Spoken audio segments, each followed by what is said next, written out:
The first sequence this video is purely for entertainment and does not infringe on copyrights or laws. The rights to the novel and image belong to the original author. We do not claim ownership. Don't like waiting and want to listen to this fanfic in full now? Subscribe to our Patreon, where you'll find the best fanfics. Chapter 976 Heart-Holding Bug. Ren Xiaosu is standing on the rooftop wearing a black raincoat. He could see the shadowy assassin approaching, but he was not panicked. What faction do you belong to? Ren Xiaosu looked at the sniper whose hands and feet he had broken. To be able to plant so many people in Los Angeles in advance, only a consortium can do it. Tell me, which consortium do you belong to? The sniper was lying on the ground struggling in pain. His teammates were asking in his earphone. The communication equipment was open, so Ren Xiaosu's voice could also be transmitted through the earphone. Ren Xiaosu squatted beside him and pulled off his earphone. Tell me which consortium you belong to, and I will spare your life. The sniper was breathing heavily because of the pain, and seemed to be hesitating about something. Don't worry, as long as you tell me the consortium behind you, I will leave immediately, Ren Xiaosu said. As he spoke, he pinched a broken bone of the sniper's arm. With just 2 fingers and a little force, the broken bone was crushed. However, the next second, the sniper just opened his mouth and bled from all 7 orifices and died. Ren Xiaosu was obviously stunned for a moment. Isn't this the method of He Zhuang? As long as there is a possibility of betrayal, he will be killed immediately.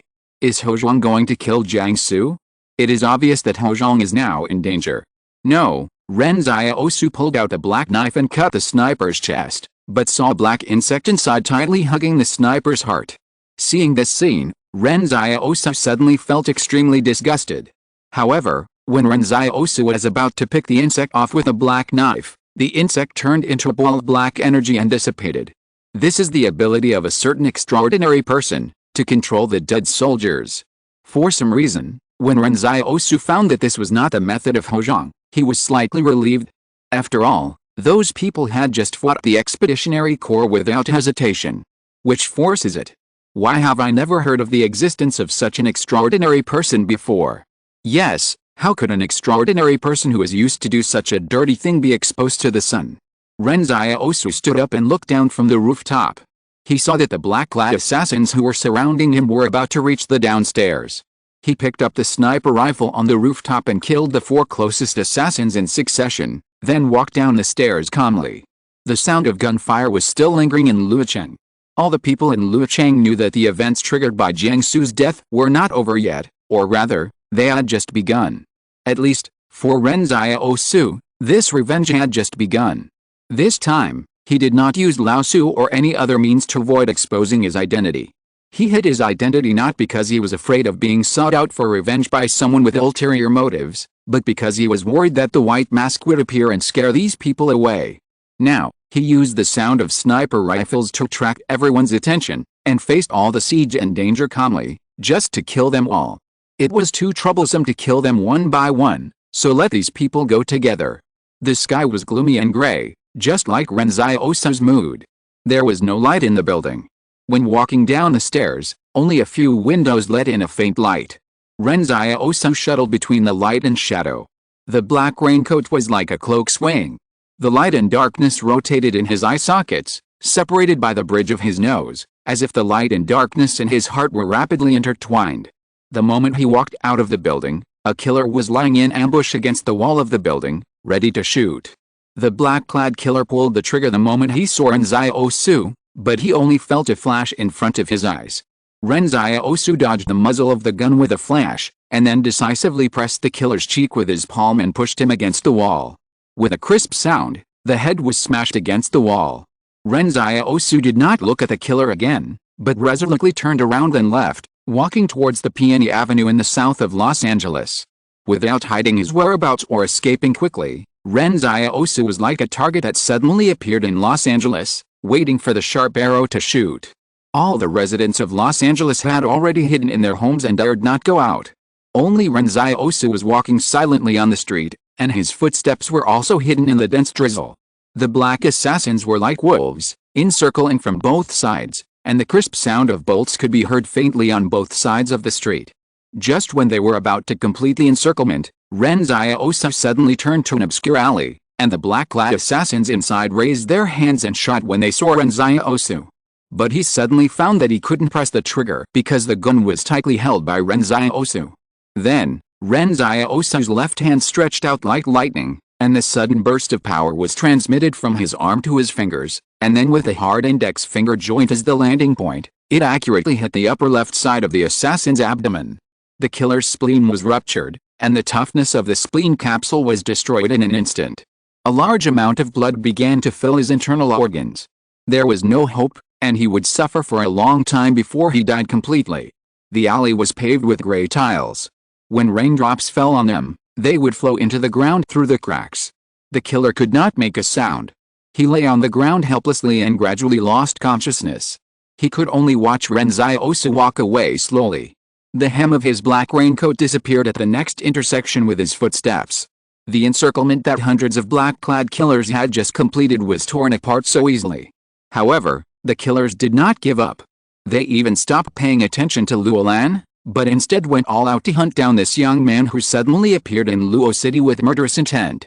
In their opinion, since Ren Xiaosu did not confront them head-on, it meant that the opponent's strength was strong but limited, and it was impossible for him to fight against hundreds of them alone. So, thinking of this, the black-clad killers quickened their pace, and the encirclement was reorganized, rushing towards Ren Xiaosu like a big net. However, as they quickened their pace, Ren Xiaosu also quickened his pace. As fast as they were, Ren Xiaosu was as fast as they were. They seemed to be parallel lines that could never get close to each other. The distance between the assassins in black and Ren Xiaosu depends entirely on Ren Xiaosu's mood. Ren Xiaosu was moving from north to south. He was going to the National Treasure Garden on Mudan Avenue. Seeing Ren Xiaosu moving south, the assassins roughly understood the direction of Ren Xiaosu's movement. The assassin in black called out to his companions in the headset, "Sniper number 2, find a shooting position in the south and advance. Sniper. Sniper number 2." At this time, the assassins in black were shocked to find that their only remaining sniper had disappeared at some point, and his life or death was unknown. When Ren Xiaosu walked through the streets of Luocheng, he suddenly thought of whether Jiangsu would walk here like him today, looking at the Luo River crossing Luocheng like a jade belt, looking at the lush Luopu Park, and looking at this world that makes people love and hate. Thinking of this, Ren Xiaosu wanted to kill even more. Chapter 977, Enduring Friendship. Ren Xiaosu strolled in Luocheng, looking at the roads that Jiangsu might have walked before, and his thoughts could not help but fly to other places. Who killed Jiangsu? Wang Shengzi? Ren Xiaosu pondered. For Ren Xiaosu, Wang Shengzi saved his life. Based on his understanding of Wang Shengzi, although this person is now acting in an extreme way, he should always be a person with a bottom line. Of course, this is just a judgment, and Ren Xiaosu will finally take the evidence as the standard. Could it be Ling? Ren Xiaosu pondered. Judging from Ling's current awakened will, the other party is likely to do many things without telling Wang Shengzi. Ling also has a motive, because in Ling's view, it is impossible for humans to allow other intelligent races to exist, and Jiangsu was the one who targeted artificial intelligence the most, and had a great influence. Now that Ling has nanorobots as an execution tool, it can be said that he has become a very dangerous existence in an instant. Although Ling himself said that there were only a few nanorobots on Mo Fei, who knows if Zero is lying?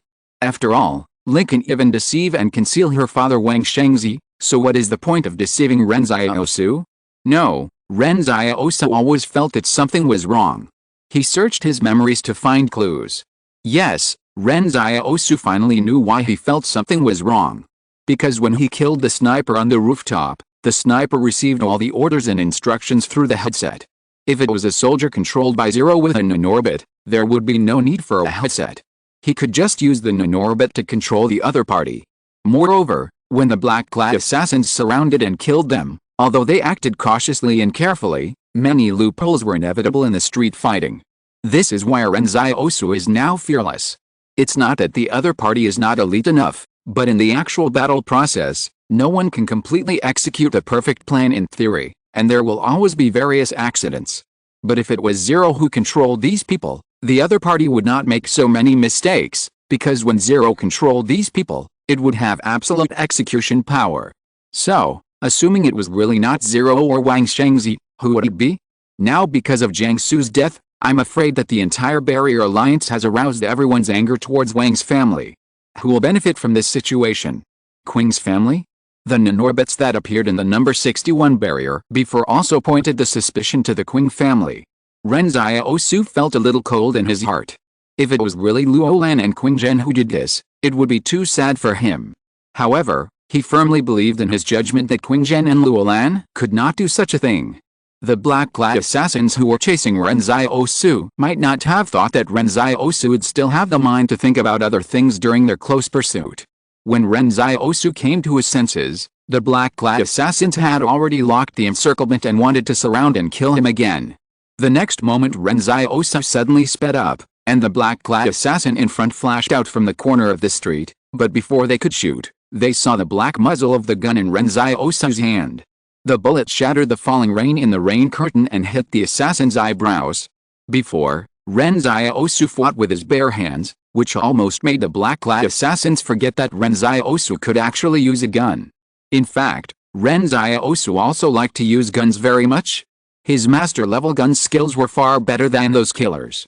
Finally, they arrived at the National Treasure Garden on Peony Avenue.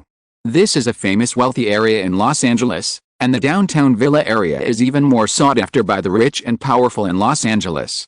Ren Xiaosu disappeared at the gate of the villa area wearing a black raincoat. The black-clad assassins hesitated outside the door, and a new order came from the headset: he can't run away, surround and kill him. The black-clad assassins hurriedly dispersed in various directions outside the villa area, and then climbed over the wall together to enter, vowing to surround Ren Xiaosu here. At this time, a killer's voice came from the headset: the target has entered villa number 27. Repeat, the target has entered villa number 27. The black-clad assassins sneered. After entering the villa, there is no way to get out again. At this time, murderous intent surged. After hundreds of them surrounded the whole place, the opponent only had one person. Even a round of concentrated fire could beat any extraordinary person in the world into receive. On the tree-lined path in the villa area, the assassins quickly assembled into dozens of tactical formations and rushed towards villa number 27. Dense raindrops dripped from the sky and then landed on the leaves beside the path. The water drops gathered at the tip of the leaf, reflecting the black murderous intent in the crystal-clear light. The black combat boots trampled the stagnant water on the ground, and the killers gestured to completely surround villa number 27. The villa was empty and seemed to be uninhabited. Ren Xiaosu looked around the house. The villa did not even have the most basic sofa. There was an unusual sound of water outside, and Ren Xiaosu knew that it was the sound of the killers walking. However, a 1 cubic meter alloy box stood alone in the house. The box seemed to be coated with a special metal that could shield all external detection. Ren Xiaosu walked in front of the box. There was a note on the silver-white alloy box: a gift from my good friend Ren Xiaosu. May our friendship last forever, Luolan. Ren Xiaosu smiled. This fat man actually left such a cheesy note, which was a bit out of place with the current atmosphere. The damp smell of rainy days mixed with the freshness of the soil was refreshing. On rainy days like this, one should kill some enemies. Thinking of this, Ren Xiaosu pressed the button on the alloy box. When the alloy box door slowly opened, a voice from the palace came. Unconsciously controlled Nanorbits detected. Are they online? Yes, Ren Xiaosu replied. Reload the program. Restore factory settings. No online program found. Matching successful. Murderous intent surged outside the villa. Ren Xiaosu threw his black raincoat on the ground, then turned around and walked towards the murderous intent. The silver Nanorbits flowed towards Ren Xiaosu like a torrent. Those long-lost and cute little guys seemed to have inherited the will of their predecessors, forming a majestic and solemn outer armor on Ren Xiaosu's body.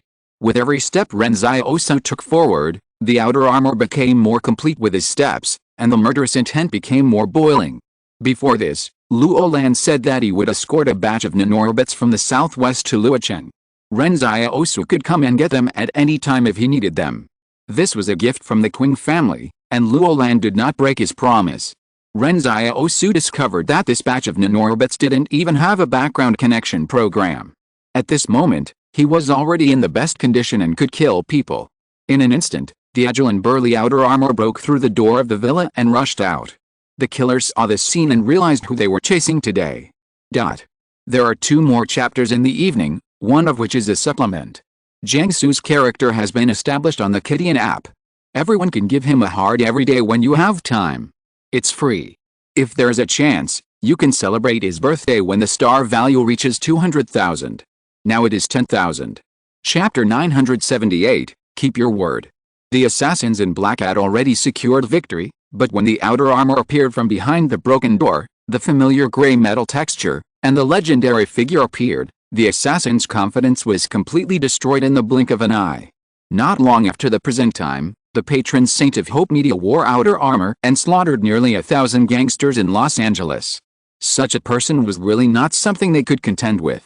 They thought that with hundreds of people and hundreds of guns, they would have a 100% chance of winning even against a superhuman. After all, there were not many superhumans in the world who were not afraid of bullets. As a result, the assassins suddenly realized that they had encountered the one who was not afraid of bullets.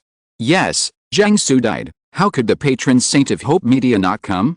In an instant, Ren Xiaosu had already controlled the outer armor to kill into the crowd. In front of the steel body, the so-called tactical formation and the so-called firepower coverage became empty talk. Before Ren Xiaosu entered the villa, his killing method was more like a cruel art, and after he came out of the villa, this killing method began to become violent and pure. Ren Xiaosu controlled the outer armor to grab the necks of the 2 killers. The hard armor on his palms tightly clamped the opponent's neck bones. Just a slight squeeze made a crushing sound. The outer armor threw the body in his hand to the ground, and rushed forward with heavy and powerful steps. The exquisite stone slabs in the villa area were shattered and broken under his feet. There was no need to accurately hit the fatal parts, nor did he need to plan how to kill people carefully. Ren Xiaosu had been using the outer armor for a long time. When those cute little guys connected with his spiritual will, he knew that he had returned to the peak state. Gunshots were heard from the side, and other killer teams began to gather here to try to intercept Ren Xiaosu. The clear yellow bullets hit the outer armor. This weapon, which is usually very lethal, could only stir up sporadic sparks on the armor at this time. These bursting bullets not only did not kill Ren Xiaosu, but attracted Ren Xiaosu's attention. After Ren Xiaosu controlled the outer armor to kill all the assassins in front of him, he slowly turned around and looked at the assassins who were shooting at him. For some reason, the assassins slowly stopped and the gunfire slowly stopped. They felt that they were just being stared at by this cold mechanical outer armor, and fear began to spread in their hearts. There was no way to cause any effective damage to this armor. The assassins had sneaked into Los Angeles and could not bring in any heavy firepower. At this moment, the outer armor was unmatched. Retreat! Someone shouted. Before this, hundreds of black-clad assassins surrounded and killed them, like wolves smelling blood, hunting like precision machines. But when the outer armor appeared, these assassins were like jackals meeting a lion, running for their lives and scattering like birds and beasts. However, just as several assassins turned around to escape, they saw the white mask standing behind them. Lao Su stood with a knife in his hand, and raindrops kept dripping from the tip of the black knife in the drizzle. Ren Xiaosu smiled. He came here for revenge only to kill all his enemies. Since he had gone through so much trouble to bring all these people together, how could he let them go so easily? The wailing sounds from the villa area continued. The residents in this villa area were all well-known figures in Los Angeles, but at this moment, everyone was hiding in their homes, not even daring to breathe, for fear of being killed by mistake. They knew very well that the people who were participating in the battle in this villa area had long been out of their ordinary world. The black-clad assassins began to retreat quickly, but they always felt that no matter how fast they ran, they would sooner or later be caught up by the 2 killing gods behind them. However, there were too many assassins, and with the power of Ren Xiaosu and Lao Su, it was impossible to kill all of them. Ren Xiaosu slowly stopped. In fact, these assassins didn't know that he was just a bait, and the real killing intention had long been hidden under the rain. The remaining 200 assassins tried to escape by climbing over the wall. One assassin in black even threw away his gun and prepared to climb over the black iron railings in the villa area with his bare hands. It was not that he was so stupid as to throw away his weapons, but he knew very well that these weapons were just a pile of scrap metal in front of the outer armor. The assassin came to the iron railings and tried to climb over them with both hands. But he did not notice that the moment he approached, the tentacles of the creeper that had been entangled on the iron railings silently turned into spikes. Then, the spikes of the creeper turned into sharp spears, piercing his body, and sucking his blood, draining all the energy in his body. This happened in just a moment. When the assassin's body fell, the tentacles of the creeper immediately returned to a harmless appearance. The assassins who also fled behind saw the bodies of their companions and could not even figure out how their companions died. Ren Xiaosu did not come to Luocheng alone. He was accompanied by his maid. In fact, from this point, we can see how angry Ren Xiaosu is. Letting a top-level extraordinary person like the maid come to Luocheng is itself for the purpose of launching a massacre called revenge. The current situation is not as bad as imagined, so it is better for Ivy to kill people in secret, but if the whole city is really full of enemies, Ren Xiaosu does not mind destroying the city. Ren Xiaosu said before coming that this time he came to Luocheng, first, to mourn Jiangsu and avenge Jiangsu, and second, to protect Luolan. If someone wants to kill Jiangsu and then Luolan, then come and try, whoever comes will be killed. Since you have said this, then do it, kill one by one, and don't let anyone go. At this time, Zhou Yingxu came to Ren Xiaosu with a swaying figure, holding an exquisite umbrella, and looked at the outer armor on Ren Xiaosu with envy. Master, can Luolan also make some nanorbits for me? I also want to use this outer armor, it looks so majestic. Ren Xiaosu looked at Zhou Yingxu. Are they surrounded? Don't worry, Master, this villa area has been set up with a dragnet, and none of them can escape, Zhou Yingxu said with a smile. The maid was thinking in her heart that it had been a long time since she fought side by side with her master. Whenever she was alone in the northwest, she missed the time when she followed the master to venture into the world.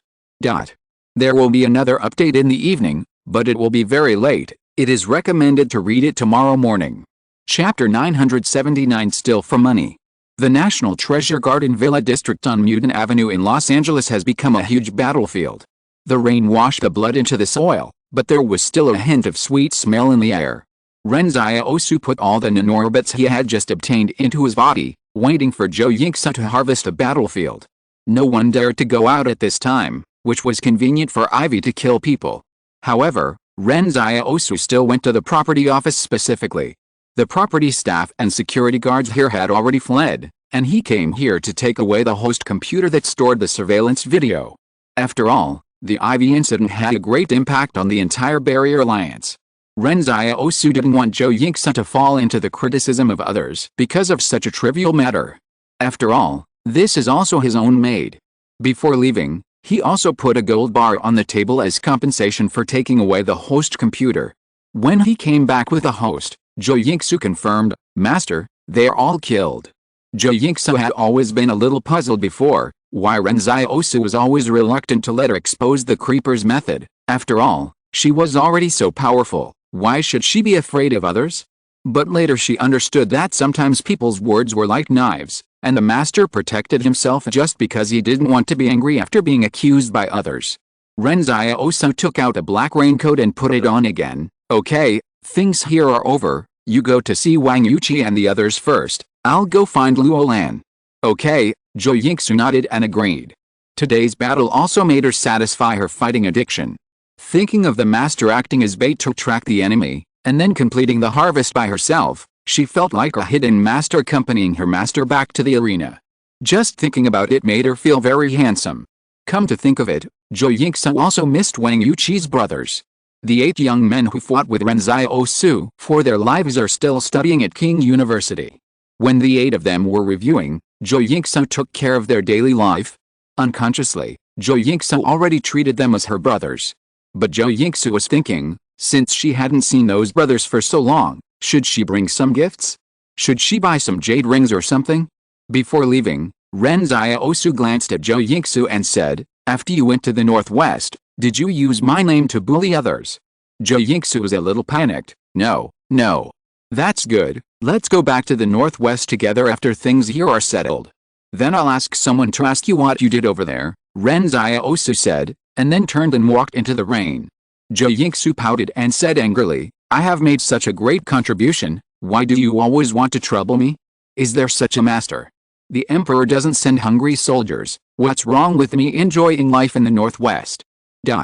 At this time, Luo Lan and Zhou were still standing at the crossroads outside the King University, silently waiting for Ren Xiaosu to return. Ren Xiaosu had attracted all the black-clad assassins before. When Luo Lan saw that there were so many of them, he was really surprised. If Ren Xiaosu hadn't come to Luocheng, he would have really died here. However, he thought it was a good thing, because it would not be easy for so many people to enter Luocheng quietly, so the other party must have left clues in Luocheng. The more people the other party lurked, the happier Luo Lan was. No matter how the other party tried to keep it secret, there was no such thing as an impenetrable wall in this world.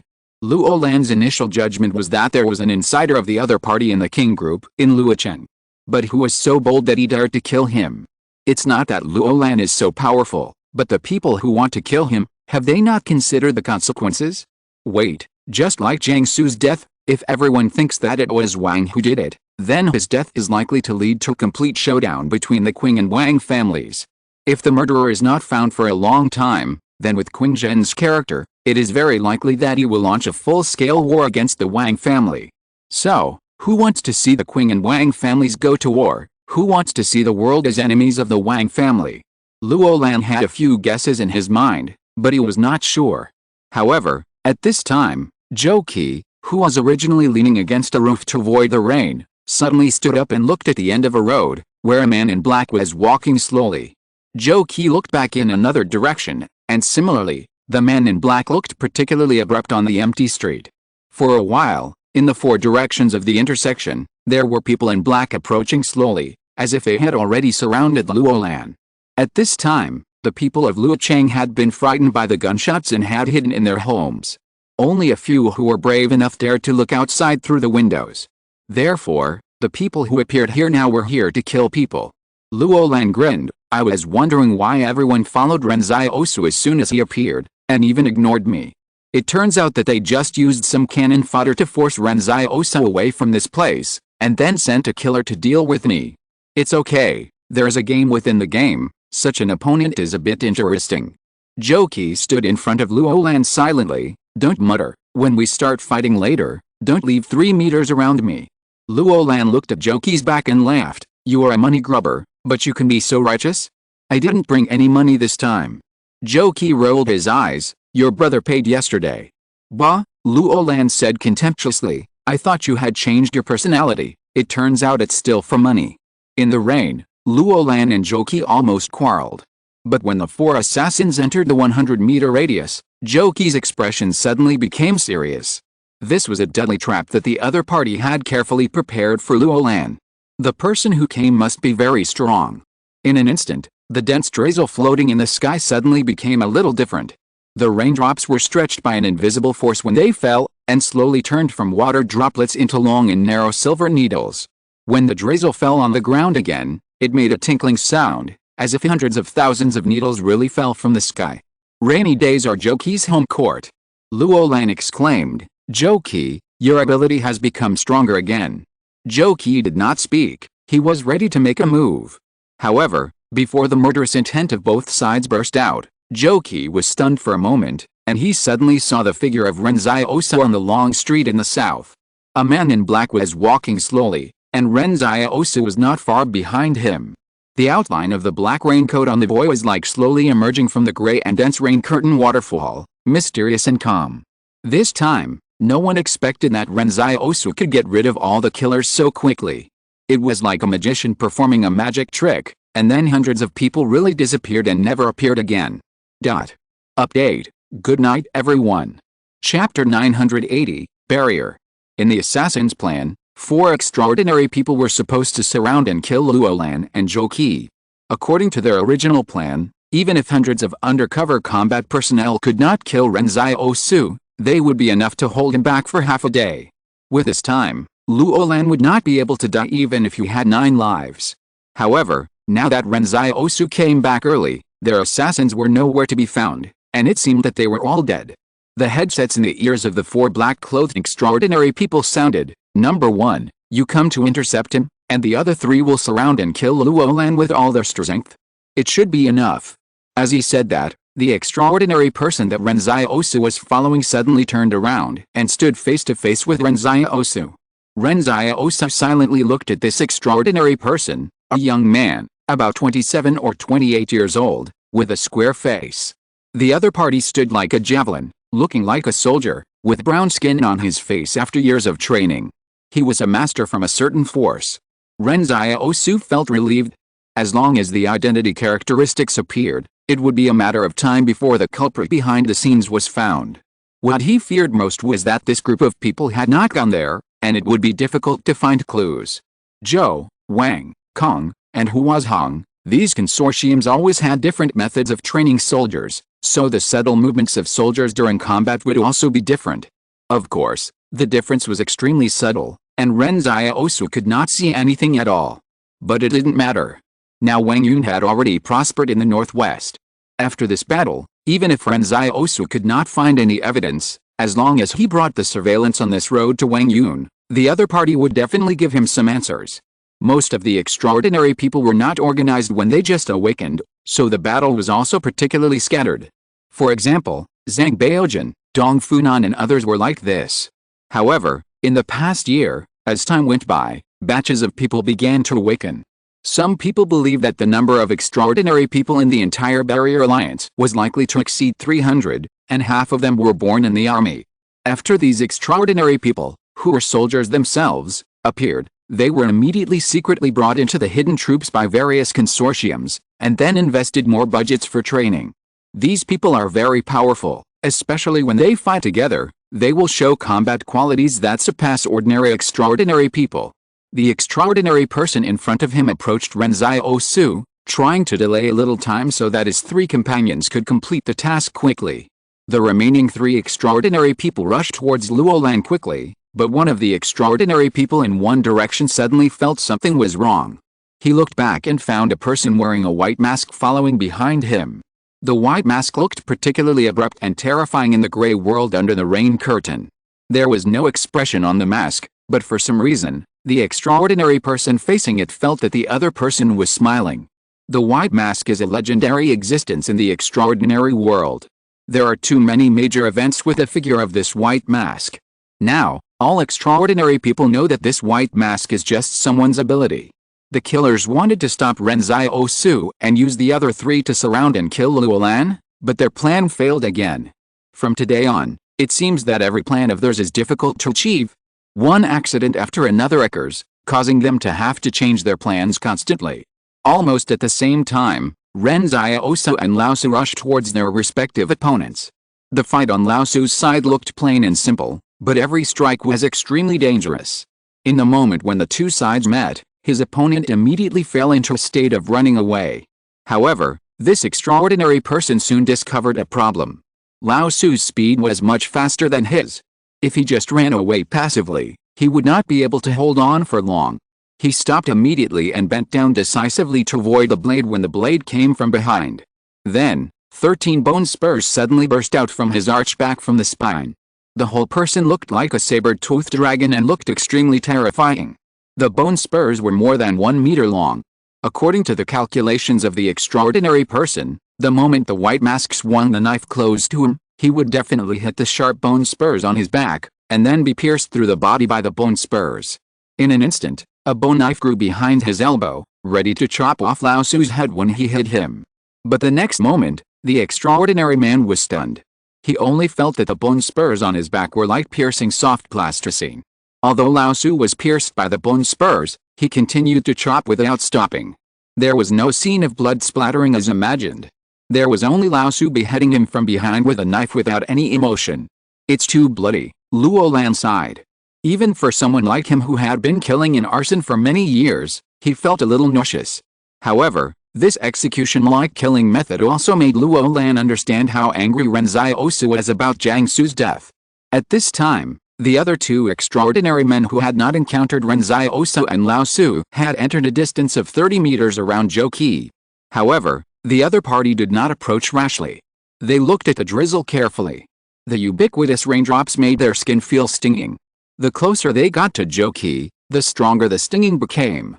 Gradually, their skin oozed blood, as if the drizzle had really turned into cotton needles. Luolan laughed. "In this rainy day, if you take another step forward, you will die. If you don't believe me, try it." However, at this moment, a black-clothed extraordinary person suddenly raised his hand, and a circle of blue light formed ripples that spread outward like water waves. Wherever the ripples went, it seemed as if another world was opened. Luo Lan was stunned. The street was still the same street, but now the street seemed to be isolated. The rain immediately turned into ice and snow after entering this barrier, and the original snow on the ground instantly turned into ice. Frost quickly condensed on everyone's hair and eyebrows. To kill Luo Lan, the other party must of course find out who is protecting Luo Lan and what abilities the people protecting Luo Lan have. So the reason they dared to take action must be that they were absolutely sure. Within the barrier, the other party used ice and snow to lock all the water, making Joki's ability to control the water system completely useless. This is the principle of dehumidification of the freeze dryer.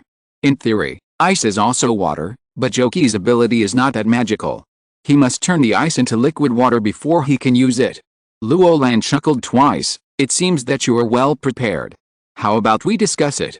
How much money the power behind you gives you, I will double it. Or you can take me to see your boss, I will not resist. It is not good for us to fight and kill in Luocheng. What if we hurt the residents? However, Luo Lan is not a person who will surrender willingly. As he spoke, he pulled Joki behind him. He was ready to summon the heroic spirit to catch the other party off guard. The two extraordinary people approached Luo Lan and Joki without saying a word. It was getting colder and colder inside the barrier. Luo Lan felt that his hands were about to be frozen. However, the next moment, the sound of ice and snow breaking came. The four people in the barrier looked up at the same time. They saw that at the top of the circular barrier, someone was shooting at the same point with a sniper rifle one after another. The dome of the barrier was like glass, with huge spider web cracks. There are 2 more chapters in the evening. Chapter 981 Clean and Tidy. Above the barrier, the sound of sniper bullets hitting each other was like the sound of a bronze bell ringing above the head. It must be said that this barrier is indeed strong. It has not really broken after being hit by 15 or 16 sniper rifles, and it seems that it can last for a long time. Yang Xiaojing's shoulder is still in pain. She almost broke her shoulder because of too many shots in Zoyan Mountain before. This injury can never be healed in a day or two. But she frowned and bombarded the barrier with one shot after another.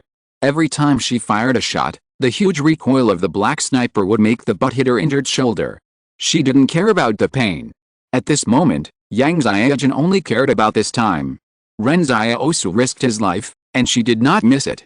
The extraordinary person in the barrier hurriedly used his own energy to fill the bombarded area, but his speed of filling was not as fast as the other party's bombardment.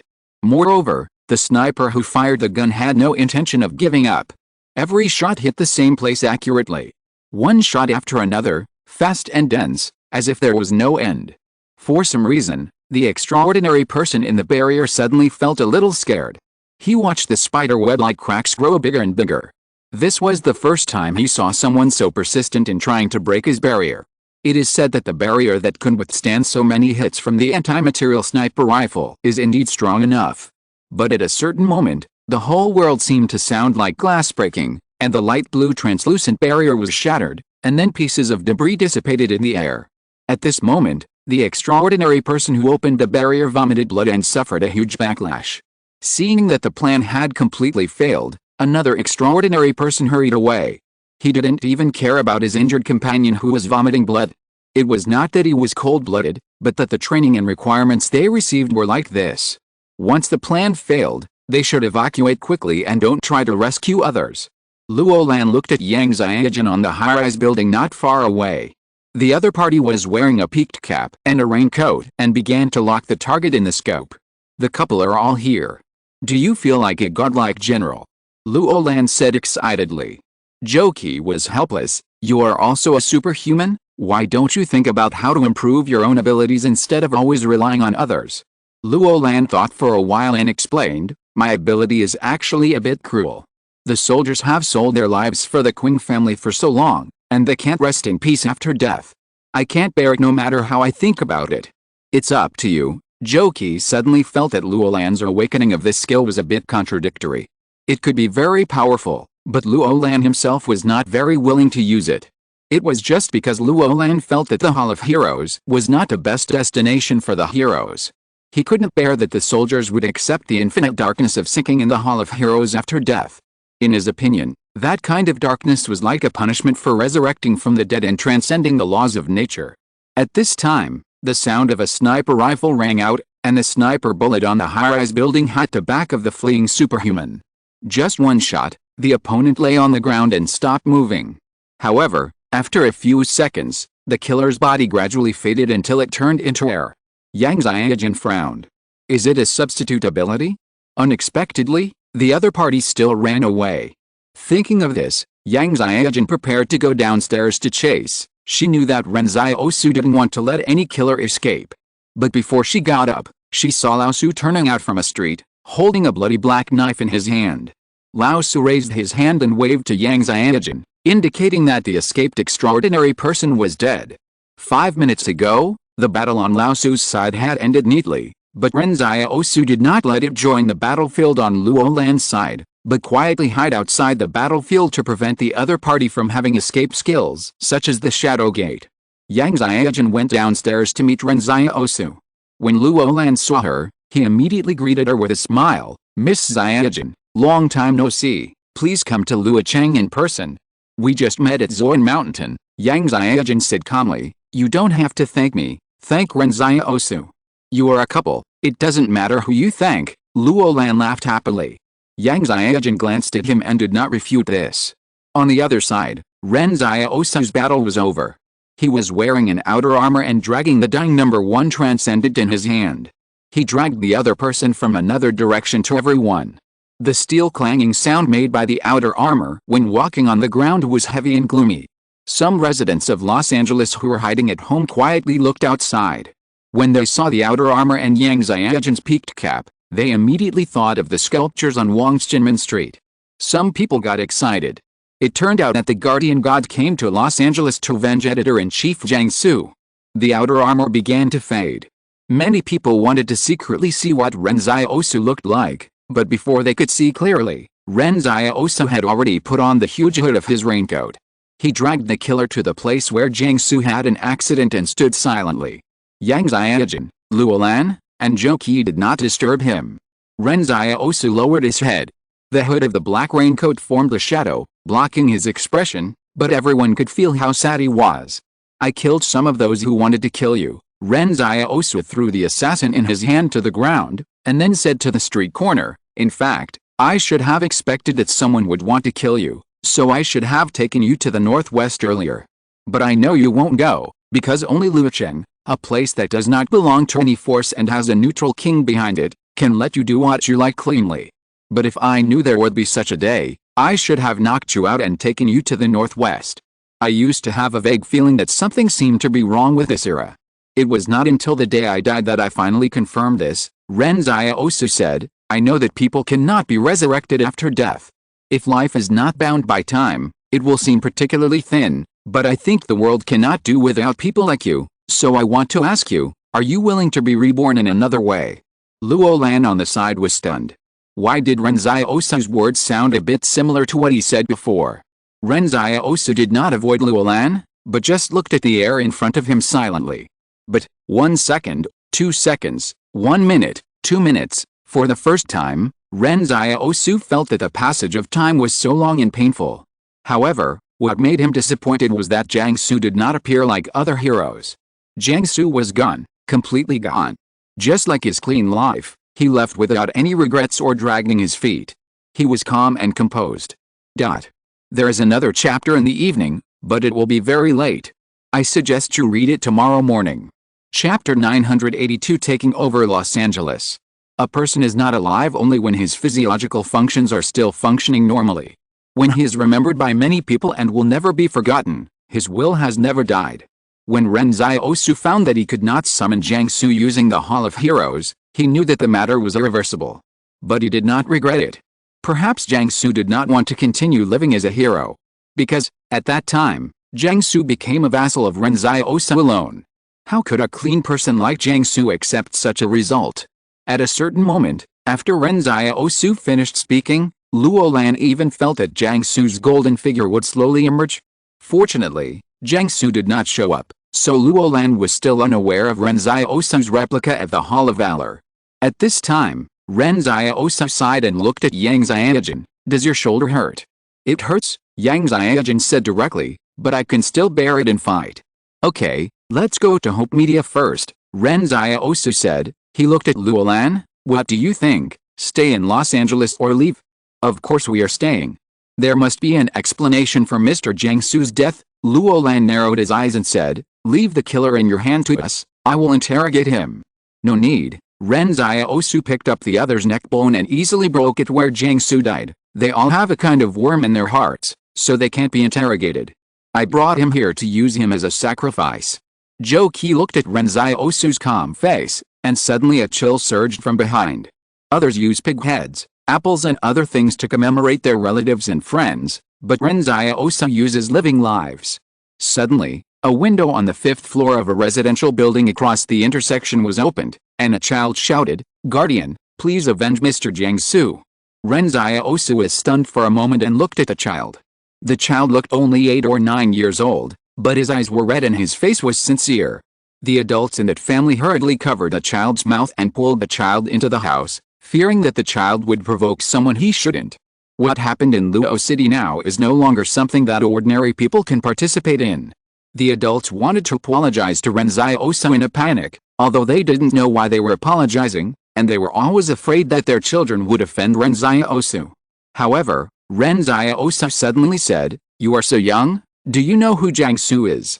The child broke free from his parents' pull, leaned on the windowsill and shouted, I know, Grandpa Jiangsu used to be an investigative reporter, and now he is the editor-in-chief of Hope Media. When the adults eat and drink, they always say that only Grandpa Jiangsu dares to tell the truth now. Ren Xiaosu laughed. Do you admire him? I admire him.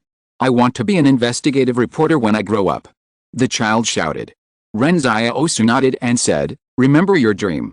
If you still want to be an investigative reporter when you grow up, but you are worried that someone will threaten your personal safety, then you can come to the Northwest to find me. My name is Ren Xiaosu. After that, Ren Xiaosu led Yang Xiaojun and others to Hope Media. The street was still empty, with only flowers that were withered by rain and corpses with blood flowing.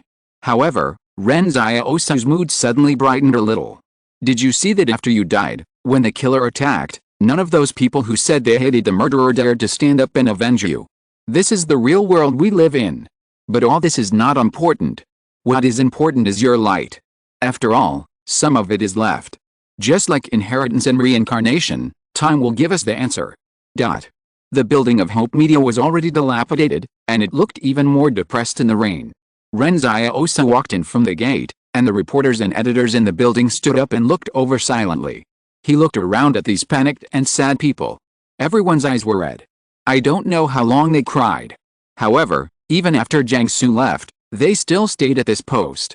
Jiangsu left a total of 4 letters, one to Ren Xiaosu and one to all colleagues. Jiangsu didn't say anything tragic in his heart, but just told them plainly to work hard and not let the truth be left unrecorded because of the mess. Also remember to water the clivia on the windowsill of his office, don't let it wither and suffer this unprovoked disaster. In addition, he also congratulated a female reporter in advance on her upcoming marriage, but it was a pity that he couldn't attend the wedding in person. The letter was very trivial, like an old man holding a cup of hot tea by the fire, greeting his juniors cordially. When Zhang Chentong read the letter in the building, everyone burst into tears. Now, they have also learned about what Ren Xiaosu did when he came to Los Angeles, and they are deeply grateful to Ren Xiaosu for standing up for Hope Media and Jiangsu again at this time. Ren Xiaosu silently watched everything in Hope Media until he looked at the wall full of names, then walked up and carefully carved 2 words on it with a black knife, Jiangsu. Sobbing began to sound in the building, and Ren Xiaosu walked silently to Jiangsu's office upstairs. In front of the office, Zhang Chentong stuffed a letter into Ren Xiaosu's hand. This is what the editor-in-chief wrote to you before he left. Thank you. Ren Xiaosu nodded and entered Jiangsu's office. The pot of clivia on the windowsill seemed to have just been wiped. Ren Xiaosu took a deep breath, opened the envelope, and stood by the window and silently read the contents of the letter. It turned out that Jiangsu really had a premonition of his own death in advance. Looking at those words that were clearly farewell, Ren Xiaosu suddenly felt a huge sadness in his heart. Before this, he didn't cry when he learned the bad news about Jiangsu. He didn't cry when he faced the wind and rain on the way here. He didn't cry when he failed to summon Jiangsu in the long street of Luocheng. But at this moment, looking at those words that seemed like casual conversation, tears suddenly fell one by one. He once told Yan Liu not to cry. This world doesn't believe in tears, but now, he can't suppress his sadness. Ren Xiaosu put the letter in his hand into the palace and placed it in the most conspicuous position in the palace display rack, so as to tell himself that Jiangsu hoped that he could be another ray of light in this world before he died. He turned and walked outside, and asked Luolan as he walked, "How many people does the Qing family have in Luocheng?" Luolan calmly replied, 71, available at any time. In fact, it is taboo to ask this, but Luolan is very happy, because Ren Xiaosu's words mean that the other party trusts the Qing family. Ren Xiaosu said, "Let Qing's people get the surveillance video of the whole city for nearly a month, and then help me send it to the northwest and hand it over to Wang Yun. It's a bit difficult. These 71 people don't have many weapons." Before, Qing's family never regarded Luocheng as a priority, Luolan said realistically. He didn't have to brag. If he wanted to obtain the surveillance of the whole city, he had to take over many places, and this was King's territory. Ren Xiaosu didn't say anything, but walked straight out of the Hope Media building. At this time, Luolan was suddenly stunned. He saw the headmaid and Wang Yuqi and others standing outside the door. Ren Xiaosu said to Zhou Yingsu, "Qing's people want to report to you. You take them to take over Luocheng. Can you do it?" Wang Yuqi laughed, "Brother Xiaosu, don't worry. Even if Sister Yingsu is not here, the 8 of us can do it." As he said that, all 8 students manifested external armor. The 8 external armors looked extremely strict. It seemed that they had refined and improved the structure of the external armor during school. Earlier, Ren Xiaosu had left a lot of nanorobits for them, and Luolan later sent another batch. When Ren Xiaosu and Wang Fuge were working hard for that home, these students were not idle either. Today, they have grown up. Good night, everyone.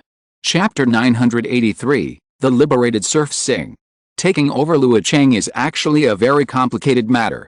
However, what Ren Xiaosu called taking over was not to completely occupy the entire city, but to obtain the surveillance video and then seal off the city. The purpose of obtaining the surveillance video was to let Wang Yun analyze it. Even Ren Xiaosu didn't know what to analyze, but Wang Yun would definitely give him a surprise. As for sealing off the city, Ren Xiaosu wanted to prevent the evil spirits from lurking in Luocheng. He couldn't let these people escape. Once the gates were closed, Zhou Yingsu laid a net outside the city. Anyone who dared to climb the city wall and get out would definitely die. This time, it was probably the biggest move by Ren Xiaosu.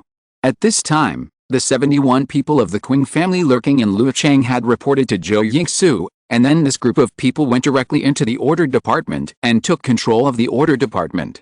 The director of the Luocheng order department was a distant relative of the Su family.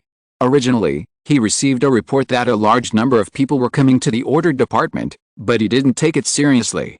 However, he discovered through surveillance videos at several intersections that this group of people were carrying guns. When he realized what Zhou Yingsu and others were going to do, he immediately asked all his men to go to the armory to get weapons.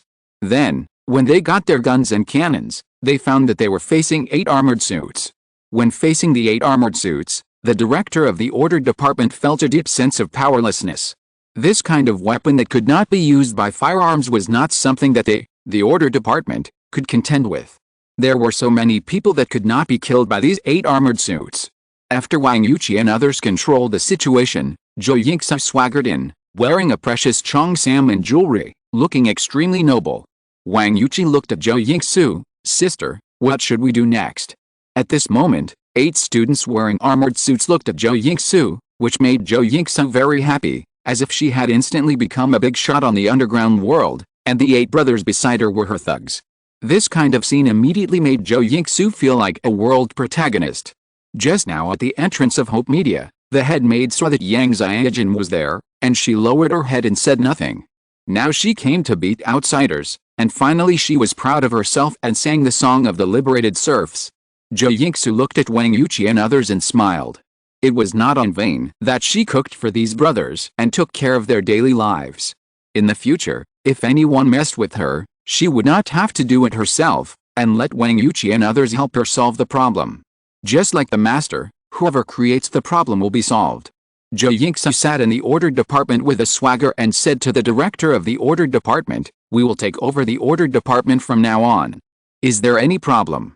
The director of the order department smiled bitterly. "I am just working for others, and my words don't count." "Then kill you and find someone who keeps his word?" Zhou Yingsu asked curiously with a serious look. The director of the order department immediately said, "You can command the order department and let them do whatever they want." Zhou Yingsu immediately smiled warmly. "Okay, I am also working for my master. He just killed so many people in Luocheng. You should have seen it in the order department, right? Don't do anything small, otherwise you will die. Let the people in the order department bring back all the surveillance videos of the streets in the city. We are only here to avenge Mr. Jiang. We will leave after the revenge." With that, Zhou Yingsu left 2 students and 20 people from the Qing family, and then turned and ran to the garrison. Unexpectedly, the garrison did not resist at all, but took the initiative to welcome Zhou Yingsu and others in. Zhou Yingsu looked at the officer of the Luocheng garrison curiously. "Aren't you going to resist?" The maid thought, "This is too unfulfilling, right?" The officer of the Luocheng garrison smiled bitterly. "The documents sent by King asked us to cooperate with them, and to be honest, we also want to avenge Mr. Jiang. It would be great if you can find out who did it." Huh? Zhou Yingsu felt a little strange. As the owner of Luocheng, King Group should have been the first to stand up and defend sovereignty, but now it seems that the other party is willing to hand over power. "Let's go directly to King headquarters." Zhou Yingsu didn't even enter the gate of the garrison. She just left 2 students and 20 people from the Qing family to supervise the garrison to seal the city, and then went straight to King headquarters. When they arrived at the gate of King building, all the security personnel were waiting downstairs. Zhou Yingsu glanced at them and walked in, taking the elevator directly to the top floor. Only Su Zhi was left in the office on the top floor. In the past, the knight Su Ke had always been at the helm of King, but after Su Ke and Su Zhi had completed the handover, he also pursued his own dream of knighthood. Now King can be said to be controlled by the former King University Students' Union president. Su Zhi stood in the office and watched the maid arrive silently. Now seeing this girl who had haunted his dreams again, he didn't know what to say. Instead, Zhou Yingsu sat down on the sofa in the office carelessly. "Where are your King knights? They are nowhere to be seen even after such a big thing happened." Su Zhi thought for a while and replied, "They do not belong to King, and they are all free men now. When Editor-in-Chief Jiang Su got into trouble, they were on the front line of Spark, helping the refugees and Spark troops retreat. The battle at the Great Wall was very tragic, and several of them were injured. Later, when organizing the refugees to retreat south, they were ambushed by experimental subjects, but fortunately there was no big problem. They should have received the news by now and are rushing back." Zhou Yingsu said, "So they went to help the refugees. I heard that you ordered the garrison to cooperate with us. Why?" "Because we all want to avenge Mr. Jiangsu," Su Zhi said. "The Luocheng garrison went to support the northern front before, and too many troops were withdrawn. In fact, there is only an empty shell left here, and it can't stop you." Zhou Yingsu nodded. "Smart people, sensible. Okay, since you are so cooperative, I don't need to do anything, take a rest." After saying that, Zhou Yingsu went downstairs.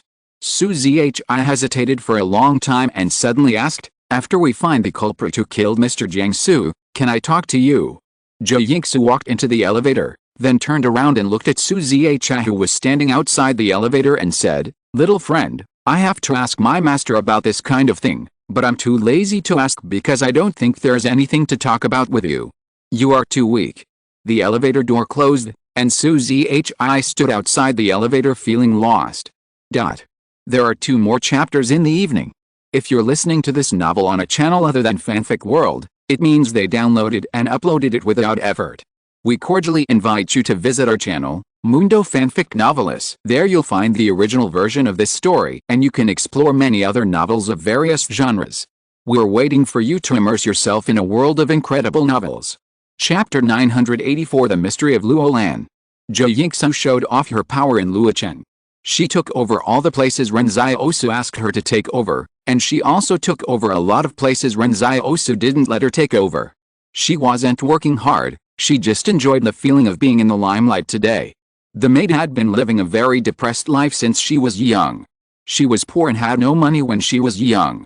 After she entered the Yang family, she had to look at the leader's eyes. After she met Ren Xiaosu, not only did she become stronger and could walk sideways, but others also looked at her with awe. This made the maid feel that her life had been sublimated. However, some people are really strange. Even if they become stronger, their mentality is still that of a little woman. They only want to show off everywhere, but they don't think that they are already so powerful, and there is actually no need to show off like this. Moreover, theoretically, Ren Xiaosu couldn't beat her at all, and Yang Xiaojun couldn't beat her either, but Zhou Yingxu seemed to have gotten used to the role of the head maid. Ren Xiaosu and the others moved into the residence that Luo Lan had prepared long ago. It must be said that the Qing family was very wealthy and bought houses and land everywhere. In the entire Mudan Avenue National Treasure Garden Villa District, there were 8 villas purchased by the Qing family alone. When the war broke out in the southwest, many big figures from the Li and Yang families fled here and hid their identities, and they also bought properties here early on. That night, Zhou Yingxu came back with her men, and the younger brothers behind her were carrying black boxes in their hands. The boxes were full of mobile hard drives that stored nearly a month's worth of surveillance videos, and all the videos were collected together. Ren Xiaosu looked at Wang Yuqi and the others and said, "The Central Plains is in chaos. No matter who wants to fight for the world in the future, Luocheng will never be a Pure Land again. Moreover, your identities have been made public this time. If someone wants to target me in the future, they may attack you. So this time, you should take these boxes back to the northwest. Wang Yun is already waiting at the 144th rampart. You can just give the boxes to him." Driving from Luocheng, it takes at least 3 days to reach the 144th rampart, and it takes 5 days to reach the 178th fortress. The boxes will be escorted by Wang Yuqi and the others, so Ren Xiaosu is relieved. If they are intercepted, the 8 nano-warriors who can form an outer armor will run to the mountains, and the group army will not be able to catch them. Wang Yuqi looked at Ren Xiaosu. "Brother Xiaosu, we want to stay and help you." "No need." Ren Xiaosu patted Wang Yuqi on the shoulder. "These videos are more important. Only if we send them back in time can we find the murderer who killed Mr. Jiangsu. Besides, Uncle Fuge and the others miss you very much. It's time to reunite with them." However, at this time, Zhou Yingxu suddenly said, "Why don't I go and deliver these things? It will be safer for me." To be honest, it was really exciting to show off during the day, but when she saw Yang Xiaojun at night, she immediately felt weak again. So how could Luo City be as good as the northwest? It's more exciting in the northwest where the sky is high and the emperor is far away. Ren Xiaosu shook his head. "No, you have to stay. We still need you to seal off the city." Zhou Yingxu hurriedly said, "Master, you see King is very cooperative now. The garrison troops have also climbed up the city wall and started martial law. All the city gates have been blocked. You also know that the culprit behind this must be the consortium.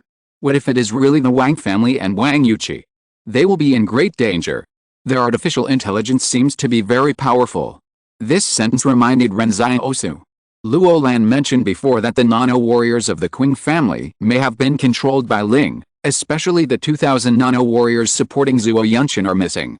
If it is really Ling who killed Jiangsu, then in order to hide the clues, the other party used these 2,000 nano-warriors to intercept Wang Yuqi and others. I am afraid that the 8 of them are really in danger. Ren Xiaosu thought for a moment and said, "Okay, then you go back with them. Remember, don't stop on the way. I need you to deliver these boxes to Wang Yun as quickly as possible." The maid immediately smiled and said, "Okay, master, don't worry. It's useless even if someone comes to intercept us." After that, the maid happily went to pack up her things. Now, the boxes must be safe. There are really not many people in the world who can intercept a maid. Even Ling can't do it now. After everything was arranged properly, Ren Xiaosu finally breathed a sigh of relief. Luo Lan on the side said, "Don't worry, we will definitely find the culprit behind the scenes." Yes, Ren Xiaosu nodded. The rest just need to wait patiently. There must be someone in Luocheng that they haven't found out yet, and what Ren Xiaosu has to do is to turn Luocheng upside down and find the answer. At this time Ren Xiaosu remembered something. "By the way, Luo Lan, haven't you become a superhuman now? Why do you still need the black medicine?" Luo Lan's face became strange. Ahem, how can you say this in public? Ren Xiaosu laughed. What can you say? Just say it boldly. It's like this, I seem to be a little weak, Luolan explained. My urine has been forked since I was 15. I went to the hospital and they couldn't find anything. But when the doctor heard that my urine was forked at such a young age, he said that I might have inflammation, my bladder was not full enough, and I was a little weak. Ren Xiaosu was stunned for a moment. Not really, I will be weak if it's forked. Luolan glanced to the side and saw that Yang Xiaojun and others had gone out to talk about other things. Then he whispered, it's mainly because it's forked a little. Ren Xiaosu's face also became strange. How many times would the urine have to be forked for the doctor to hear it and think that Fatty Luo was a little weak? Luolan said quickly, so later I always paid great attention to health preservation, and took all kinds of supplements, but this disease is sometimes better and sometimes worse. Sometimes it bifurcates, sometimes it doesn't, it's very strange. After taking the black medicine, I felt very energetic, and I didn't bifurcate during that period. Later, when I came to Central Plains and stopped taking the black medicine, the bifurcations started again, so I asked you for the black medicine. Is that so? Ren Xiaosu lowered his head and pondered for a long time. Let me ask you something, when did Joki awaken? I don't know, Luolan said, that guy is very smart, he awakened for many years and we didn't know it. Once I went to the reservoir to swim, I accidentally got cramps and was rescued by him, then I knew he had awakened. Ren Xiaosu nodded, then recall, is it possible that the frequency of your bifurcations is like this, you bifurcate when you are with Joki, and you don't bifurcate when you are not with Joki? Luolan. At this moment, Luolan suddenly looked at Joki on the side, and then punched him directly. Before Joki understood what was going on, he was punched in the face. He yelled, Fatty, are you crazy? Suddenly, the two of them wrestled together, unable to separate. There will be another chapter later. Chapter 985 Ordinary people have their own way of living. The next morning, when Luolan and Joki reappeared, they both had a black eye. To be honest, Ren Xiaosu had seen many battles between extraordinary people, but it was the first time he had seen two extraordinary people fighting each other with their fists. Let's go eat, Ren Xiaosu said, trying not to laugh. After crying at Hope Media, Ren Xiaosu's mood gradually improved, and he seemed not as gloomy as when he first came. The dead are gone, and the living have to find light and hope again. There is no need to always indulge in sorrow, and life must go on.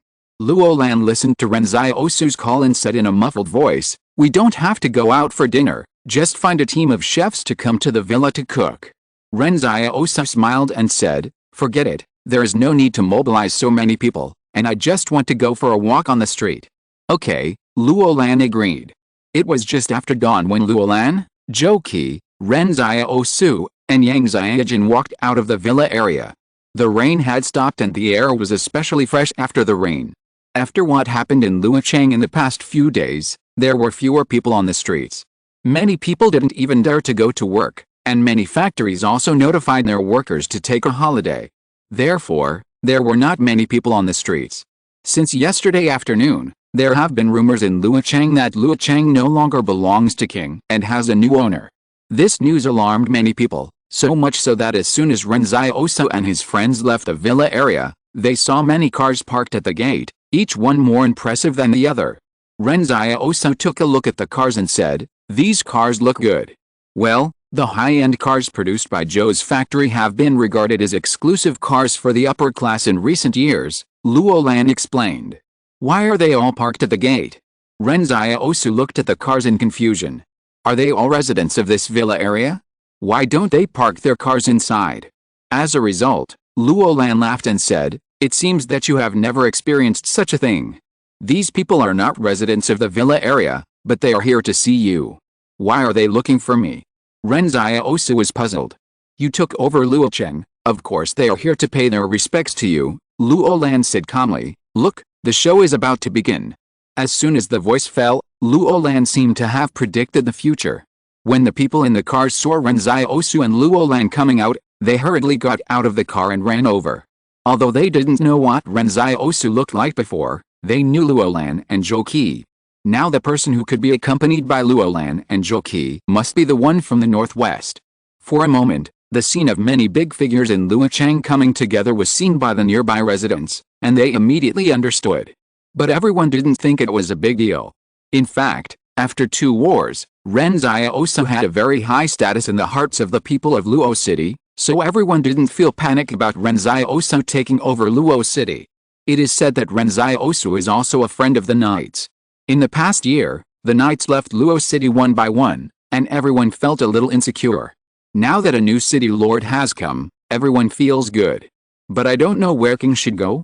At this time, after those prominent figures in Luo City came over, Ren Xiaosu looked at them calmly. Okay, don't come to pay me a visit. This time I will leave after I get my revenge. I won't really take over Luo City. When everyone heard what was going on, it turned out that Zibai didn't plan to take over here. Ren Xiaosu waved his hand. Don't be an eyesore here, go wherever you need to go. Okay, you're busy. A group of people saw that Ren Xiaosu was not happy, so they nodded and ran away quickly. Luo Lan smiled and said, when you return to the northwest in the future, you will also face such scenes.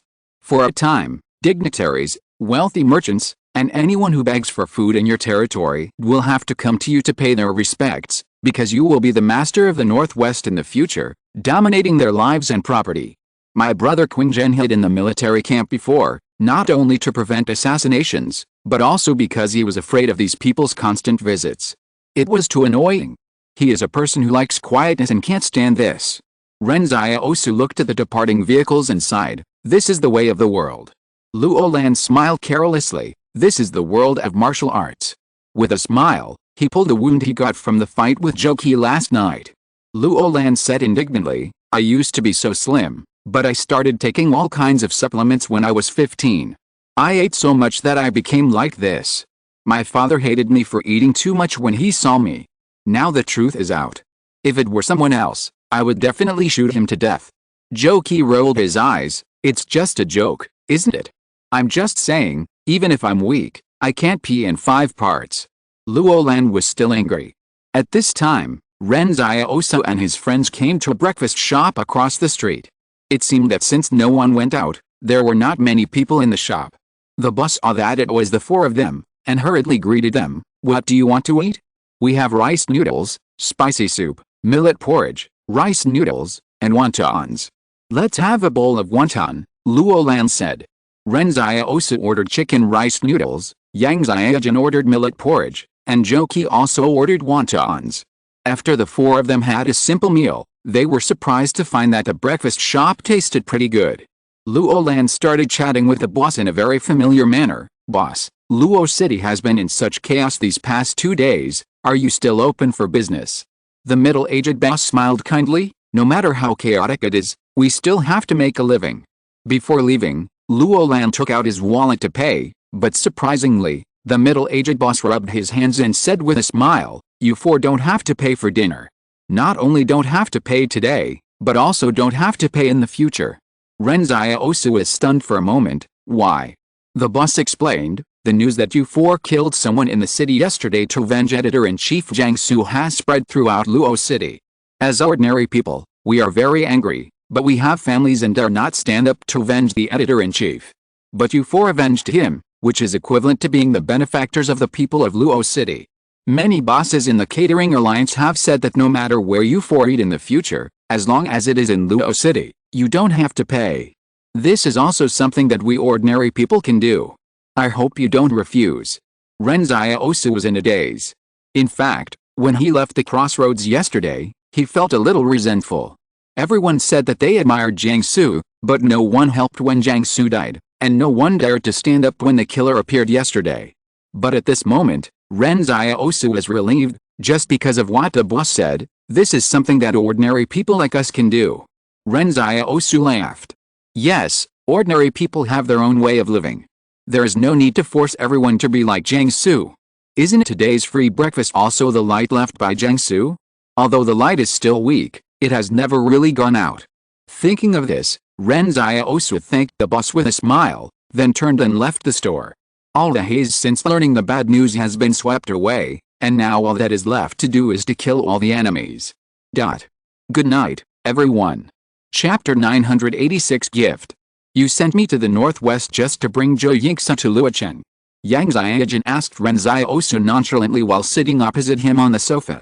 Ren Xiaosu, who was originally sitting on the sofa reading a book, suddenly shuddered. I asked you to go back to the northwest purely because I care about you, but I have no other plans. I asked Zhou Yingxia to come to Luocheng because her ability is more suitable for such a large-scale battle. Before this, Yang Xiaojun never mentioned this matter, so Ren Xiaosu almost thought it was over. However, Yang Xiaojun didn't mention it because she was considering the overall situation and didn't want to get entangled in some bullshit at a critical moment, but that didn't mean she forgot. Ren Xiaosu quickly put down the book in his hand and walked over to greet him. Does your shoulder still hurt? How about I rub it for you? Okay, Yang Xiaojun waved her hand. Although the black medicine is not as magical as treating external injuries, it heals faster than usual. It's no longer a big deal. At this time, the person in charge of the martial law around the villa from the Qing family came in to find Ren Xiaosu and report, someone wants to see you. Who? It must be something important. I'll go and deal with it, Ren Xiaosu said and walked out with the Qing family's people. Yang Xiaojun raised his eyebrows and almost shot Ren Xiaosu in the back with a black sniper. The person who came was the director of the Los Angeles Order Department. In fact, it was not only this person who came to visit Ren Xiaosu. After driving away a group of people in the morning, the enthusiasm of these people was not discouraged. In fact, power is something that can make everyone revolve around you. As long as you have power, even a stick cannot disperse the guests around you. However, the director of the Order Department also heard about what happened in the morning. He came here purely to show his attitude and prove that he had been here. After all, some superiors are very strange. If you go to pay a visit to the dock, he will drive you away, as if he is very honest. But if you don't go to pay a visit to this dock, then he will remember you. In fact, the previous expulsion of people was also pretending. Now Luocheng has been taken over by Ren Xiaosu. Who knows what kind of person Ren Xiaosu is? The director of the Order Department has been in the officialdom for a long time and has seen too many unspoken rules here, so he feels that he must come here. Even if he is driven away, it doesn't matter, it doesn't cost a piece of meat. However, he was mentally prepared to be driven away, but he saw Ren Xiaosu came out to greet him very enthusiastically, and even took the initiative to shake hands with him. The director of the Order Department was flattered. Why did you come out? I am really a little scared. At this time, he thought to himself, the group of people who came in the morning were not important enough, so they were driven away. Of course, he, the director of the Order Department, would not be driven away. He still has a lot of face. Ren Xiaosu held the hands of the director of the Order Department and said with a cheerful smile, you must be the director of the Order Department of Luo City, right? Thank you for your hard work in collecting the surveillance videos this time. The director of the Order Department was touched and said, No, I am so ashamed that you still care about such a small thing. I have heard of you before. You are the patron saint of our Luo City in the Battle of Wangxinmen Street. I have always heard of you but have never really met you. This time I brought you some gifts. Ren Xiaosu's eyes lit up. You are so polite, so polite. What did you bring? The director of the Order Department was choked up immediately. He asked in person what I brought. He is really a straightforward leader. He smiled politely. It's just some local specialties of Luo City. You go ahead and do your work. I'm going to go back now. Ren Xiaosu asked the Qing soldier next to him to take the gift, and then seeing that Yang Xiaojun was staring at him covetously, he hurriedly said to the director of the Order Department, Don't leave yet. You came here specially, you must have something very important to report. The director of the Order Department was stunned for a moment and quickly smiled and said, No, I just came to visit you, nothing important. Ren Xiaosu said seriously, You have? The director of the Order Department. What does this mean? The director of the Order Department was stunned on the spot. On that day, the director of the Order Department was dragged by Ren Xiaosu and talked for more than an hour before he was let go. After returning, the news that the director of the Order Department was highly valued by Ren Xiaosu, the new owner of Luocheng, spread throughout Luocheng. Although it was painful to talk, the director of the Order Department felt 100 times more energetic after returning. Moreover, he wanted to tell everyone that he had chosen a side. In fact, everyone knew that although King Group had a strong team in business, if a consortium set its sights on this place, King would have no room for resistance. 178 Fortress has now taken the entire northwest into its pocket and has become one of the top forces in the entire Barrier Alliance. So this can be considered a very good backer, right? Although Ren Xiaosu and the others said that they would leave after killing the people, everyone thought, with such a fat piece of meat at their fingertips, which consortium would give up? 178 Fortress would be no exception. After seeing off the director of the order department, Ren Xiaosu opened the box of so-called local specialties and saw that there were 8 gold bars. At this time, Ren Xiaosu wanted to call those people back in the morning to say hello. He was in a bad mood in the morning, so he didn't want to pay attention to those people. Now he felt that he was in a good mood. Luo Lan and Zhou Qi went out for a stroll and came back, carrying all kinds of snacks they bought on North Street: chicken wings, grilled gluten. Xiaosu, Xiaojin, come and eat, the food in Luocheng is delicious. I heard in the southwest that North Street in Luocheng is one of the top 10 snack streets in the Barrier Alliance, Luo Lan said with a smile. At this time, Ren Xiaosu suddenly remembered something and asked Luo Lan, "Don't eat yet, I want to ask you something very important. Do you know which other consortium can make nanorobots?" "No," Luo Lan said. "You know, Yang and Li had this technology before, and later it all belonged to Qing. The two families developed this technology because they dug up a scientific research base in the southwest, which happened to have the information of this scientific and technological achievement. Later, Li developed the technology of nanorobots connecting neurons, and then developed nanorobots as military industry. In the past, they were used for medical purposes to remove blood clots and blood vessels." Ren Xiaosu frowned. As a result, Luo Lan said, "But now Wang should have obtained this technology. You know what happened a few days ago? The nano warrior was kidnapped. Wang's artificial intelligence is too powerful. We didn't expect it to directly invade all networks. Nothing can stop it. Let's not talk about what happened in the past few days," Ren Xiaosu said. "If Ling only got the manufacturing method of nanorobots recently, then the time is wrong and it has nothing to do with this matter." Luo Lan suddenly seemed to remember something and said, "But if you want to talk about who has nanorobots, then we can talk about it. After we made nanorobots, we sent a batch to Luocheng, as you saw. We also sent a batch to Zhou and Zibai as gifts. However, the ones given to Luocheng and Zibai did not have backdoor programs, but the ones given to Zhou did have backdoor programs. I believe they would not be able to find out.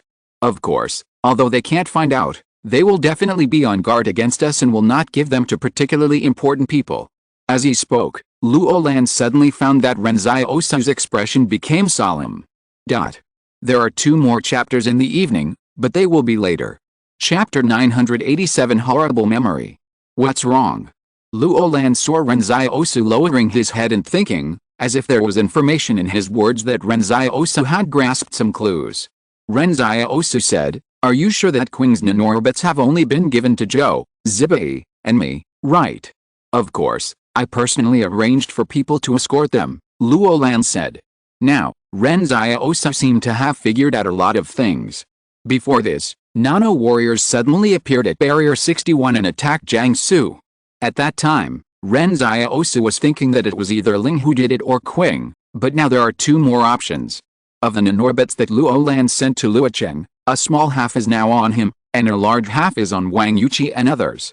Ren Xiaosu firmly believes that Wang Yuqi and others will definitely not participate in the murder of Jiangsu. As for the batch sent to Zibai, Ren Xiaosu also firmly believes that people in Zibai will not do such a thing. The nanorobots sent by Qing must be under very strict control. If a batch is missing and someone secretly misappropriates it, it will definitely be discovered. Of course, Ren Xiaosu still had to ask the big liar to confirm whether the batch of nanorobots was still there. Then, the only one left was Zhou. Zhou and Wang had been at odds for a long time. At first, Wang used trade to make many Zhou refugees hide in the mountains to raise silkworms. Later, Barrier number 61 absorbed refugees, causing many Zhou factories to stop working. All the financial groups in the Central Plains have the intention to swallow each other, and it is normal to be on guard against each other. Now that Wang is about to take Huazhan and Kong into his pocket, how can Zhou not panic? And this time, the murder of Jiangsu will inevitably lead to hatred of the entire Barrier Alliance against Wang, which is what Zhou wants to see. Qing gave Zhou some nanorobots, and Zhou did not dare to use them on important people, but they directly used nano warriors to assassinate Jiang Su. When the assassin was discovered by Wang, Wang would also suspect Qing, deepening the rift between Wang and Qing. Moreover, if the murder of Luo Lan could be framed on Wang, then if Qing could go to war with Wang and let Zhou hide behind, this would be the most profitable business in the world. There is a saying that goes, if you can't find the mastermind and the culprit after something happens, then first suspect the person who will benefit from it. So when Luo Lan mentioned Zhou, Ren Xiaosu felt as if everything made sense. Each clue could be explained by a complete logic. However, explanations aside, Ren Xiaosu decided to wait for Wang Yun's analysis first. Ren Xiaosu looked at Luo Lan. Since the nanorobots given to Zhou have backdoor programs, can we use the backdoor programs to find out where those nanorobots are going? Luo Lan shook his head. We usually don't activate the backdoor program to avoid being discovered, but it can be done. It's just that our military network is now destroyed by artificial intelligence and cannot be tracked. 3 days later, Zhou Yingsu led Wang Yuqi and others to drive to barrier number 144. On the second day after they left Luocheng, a secret army suddenly came to kill them in the wilderness, but the outcome was obvious, and they were all suppressed by Zhou Yingsu. At that time, Zhou Yingsu also left a group of enemy troops for Wang Yuqi and his team to practice, hoping that they would adapt to the fast-paced battle as soon as possible. As a result, a weird scene appeared. Ivy gathered all the enemies who were still alive together for Wang Yuqi and his team to beat, while Zhou Yingsu kept cheering outside the circle. The enemies who came to kill them at that time thought, how stupid are they to come to kill these people? Exclamation mark. This is not a serious battle, it is simply an insult to them. If Ren Xiaosu was not anxious to wait for the analysis results of the surveillance video, Zhou Yingsu would probably be able to toss for 2 more days. After all, where can you find a sparring partner with such high combat literacy? These cute brothers of hers need such a sparring partner now. It must be said that Zhou Yingsu treated Wang Yuqi and the others very well. Not only did she cultivate something like family affection when she took care of them before, but Zhou Yingsu was also thinking that if the master had other maids in the future, her brothers could also stand by her side and help speak. Although Zhou Yingsu felt that with Yang Xiaojun around, Ren Xiaosu would most likely not have other maids, but wasn't this just in case? When they arrived at Fortress 144, Wang Yun, Dahu Ayao and others were already waiting at the city gate. Dahu Ayao helped Ren Xiaosu confirm that all the nanorobots given by the Qing family were stored in Fortress 178 and had not moved at all. This made Ren Xiaosu feel relieved, at least the suspicion of being a traitor was ruled out. Next, it all depends on Wang Yun's performance. 3 days ago, Ren Xiaosu notified Dahu Ayao to prepare the venue for Wang Yun to analyze the video, and after they received the black box, they immediately rushed to the military camp of the garrison near Fortress 144. A huge conference room had been vacated there, and the entire wall of the conference room was inlaid with countless screens. Zhang Xiaoman led his men to connect the ports one by one, and all the screens lit up at once, showing different images. Wang Yun stood silently opposite the screen with his arms folded.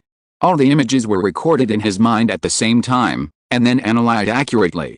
Let the video play faster, 3 times faster, Wang Yun said, otherwise it will take a month to finish watching these videos, and the young marshal can't wait that long. There were serial numbers on the upper right corners of those screens. If Wang Yun needed to pause a screen, he could just say the serial number.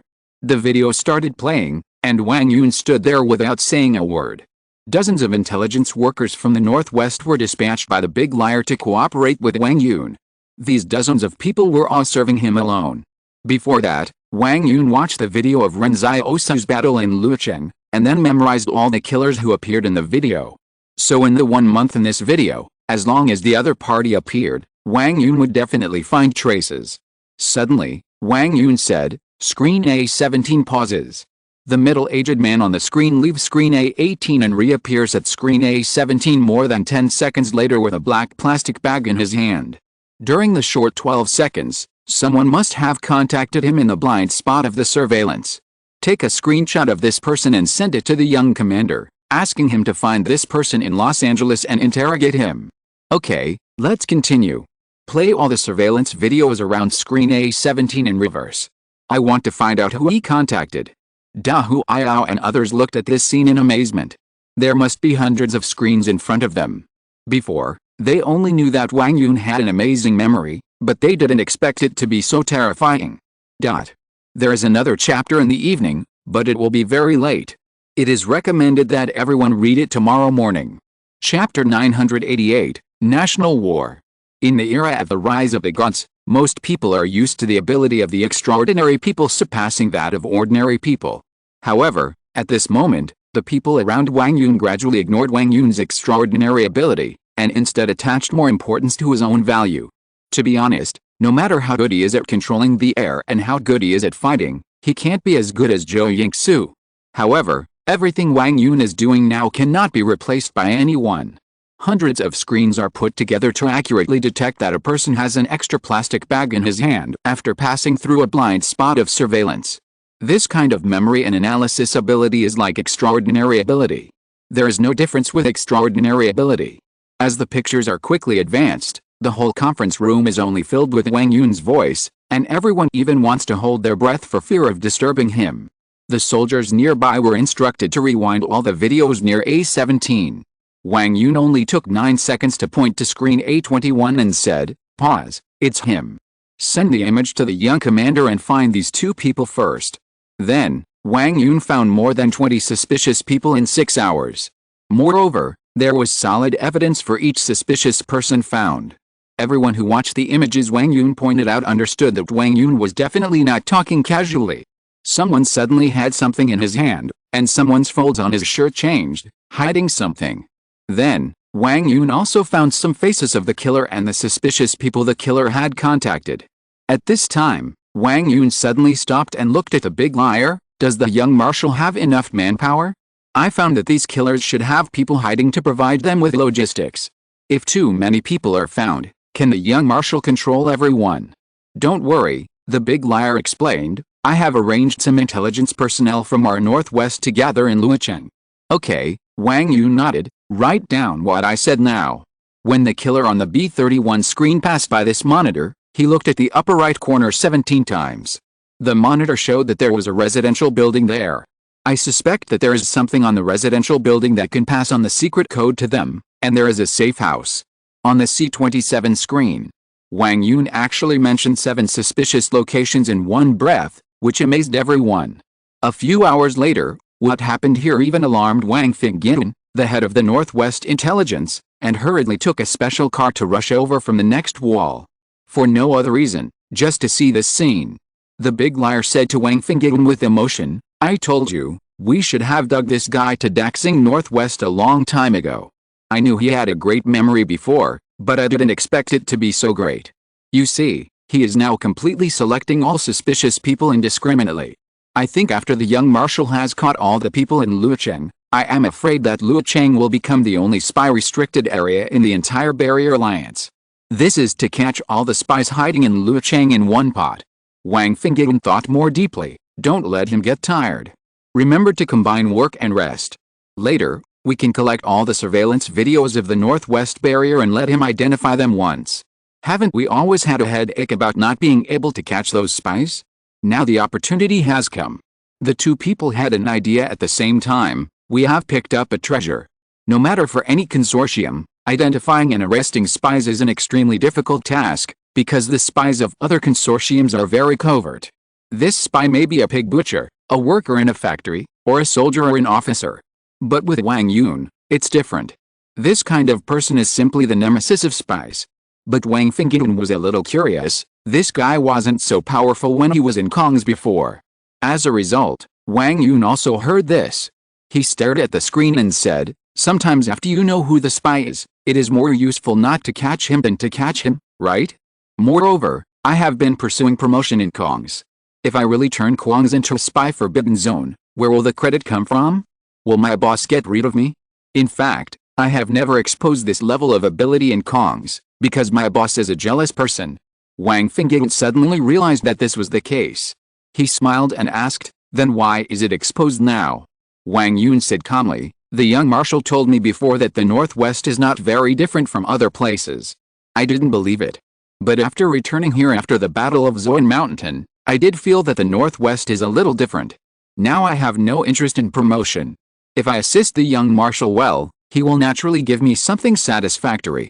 Not money and power, but a sense of accomplishment.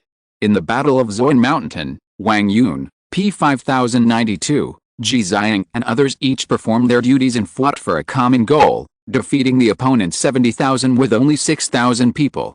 This kind of happiness and sense of accomplishment is actually higher than money and power for people like Wang Yun and P 5092. It can be said that Wang Yun now feels that he has also sublimated and has different pursuits. At this time, a huge arrest and wanted operation has begun in Luocheng. Wang Yun's side only gave blurry screenshots of the people's appearance, so at first Ren Xiaosu was worried that these people would not be easy to find because he did not know their identities and where they were. Now the Luocheng garrison is an empty shell and short of manpower. Ren Xiaosu and his team only have a few dozen people, so it is very difficult to arrest them. However, the people sent by the big liar soon arrived in Luocheng, with more than 200 people. Then, when Ren Xiaosu went to eat at the small shop opposite the villa area, the boss who had waived Ren Xiaosu's meal asked if there were any clues about the murderer, and Ren Xiaosu casually talked about his difficulties. As a result, the shop owner's eyes lit up. Please post the photos of those people at the entrance of the villa area. I will gather the people in our fortress to help you identify them. Ren Xiaosu asked doubtfully, are they willing? We dare not kill people for revenge, and we dare not identify these people. As long as we find these people, we will be safe. We are all happy to do such a small thing for Mr. Jiangsu, the boss said. Please prepare here, I will go to call people. On that day, Ren Xiaosu asked Qing's people to post all the photos sent by Wang Yun at the entrance of the villa area. What shocked Ren Xiaosu was that the entrance of the villa area was crowded with people, and everyone was looking at the photos. Someone pointed at a middle-aged man and suddenly shouted, I know him, he is my former co-worker in the factory. His name is Bai Yunpen. Ren Xiaosu looked at the crowds outside the villa area.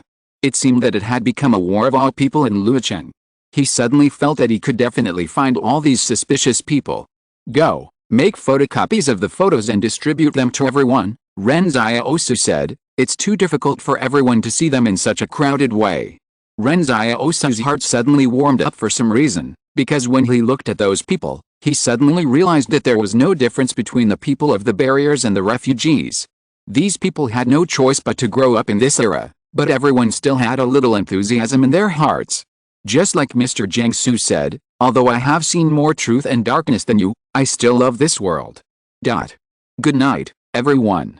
Chapter 989 Arrest Operation. More and more people began to gather outside the villa area on Muden Avenue. Some residents of Los Angeles worked during the day and did not go home after get off work at night. When they heard that they needed to identify the murderer, they rushed over immediately. Some people even brought their families with them, just to do this little thing within their ability. The noisy crowd gathered at the door, and even vehicles had difficulty entering. If it were usual, the residents of the villa area would have chased people away long ago, but today they all turned a blind eye and pretended not to see it. After all, no one can beat the person who lives in villa number 27. After a while, Luo Lan had printed all the flyers and distributed them at the door. This time, they did a detailed job. Someone from Qing's company even explained to everyone, look at the photo of the young man I'm sending out now. He obviously has a pistol on his waist. Then look at the next photo. This person is meeting someone in a place without surveillance. He passed between two cameras. In just 5 seconds, he had a black plastic bag in his hand. Look at the third photo. This is the person who met him. At first, the residents were still skeptical. Are these people spies? As a result, after the explanation from Qing's company, everyone was completely relieved. If they are spies, then find them out. At this time, someone suddenly shouted, I have seen this young man. He lives upstairs from us. I saw him after get off work before. This guy usually doesn't go out. The person from Qing's company asked seriously, are you serious? If you're serious, I can take you to catch him now. The residents looked proud. Lao Liu, never lie. Okay, we will immediately implement the arrest operation, but please enter the villa area. We must ensure that the information will not be leaked in advance to prevent him from escaping on the way to arrest, said the person from Qing's company. For a moment, these residents were preparing to enter the villa area in a mighty manner, and then the Qing family's people were guarding with guns. Some residents hesitated, this is not good, there are people waiting for us to go back home.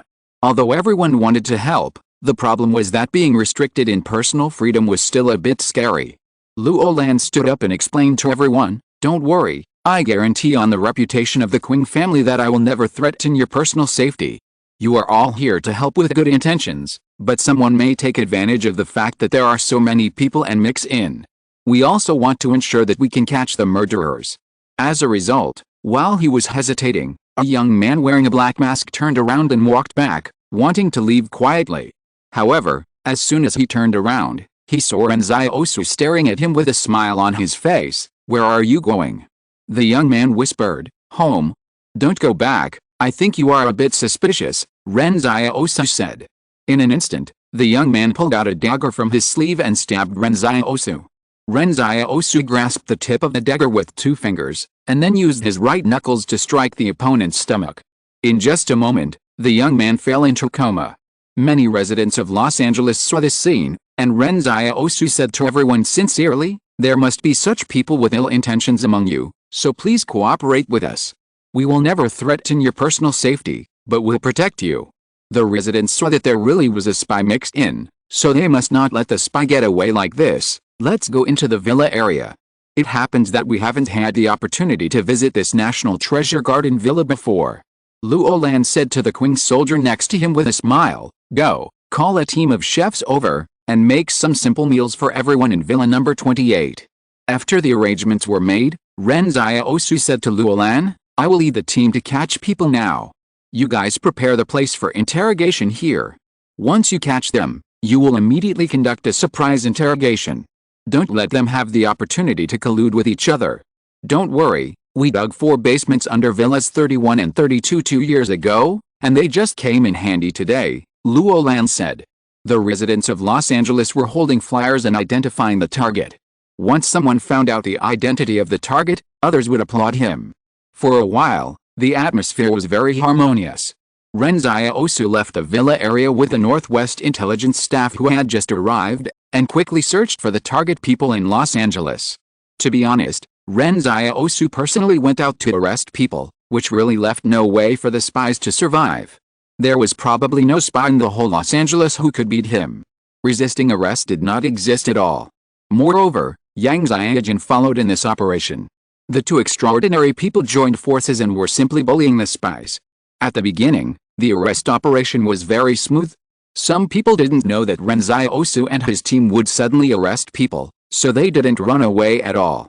After entering, Ren Xiaosu quickly disarmed the opponent, and then Yang Xiaojin took over and removed most of the opponent's joints to prevent the opponent from committing suicide. Ren Xiaosu felt that even if the opponent had an extraordinary person who could use the heart-holding worm to silence people, it would be impossible to control everyone, right?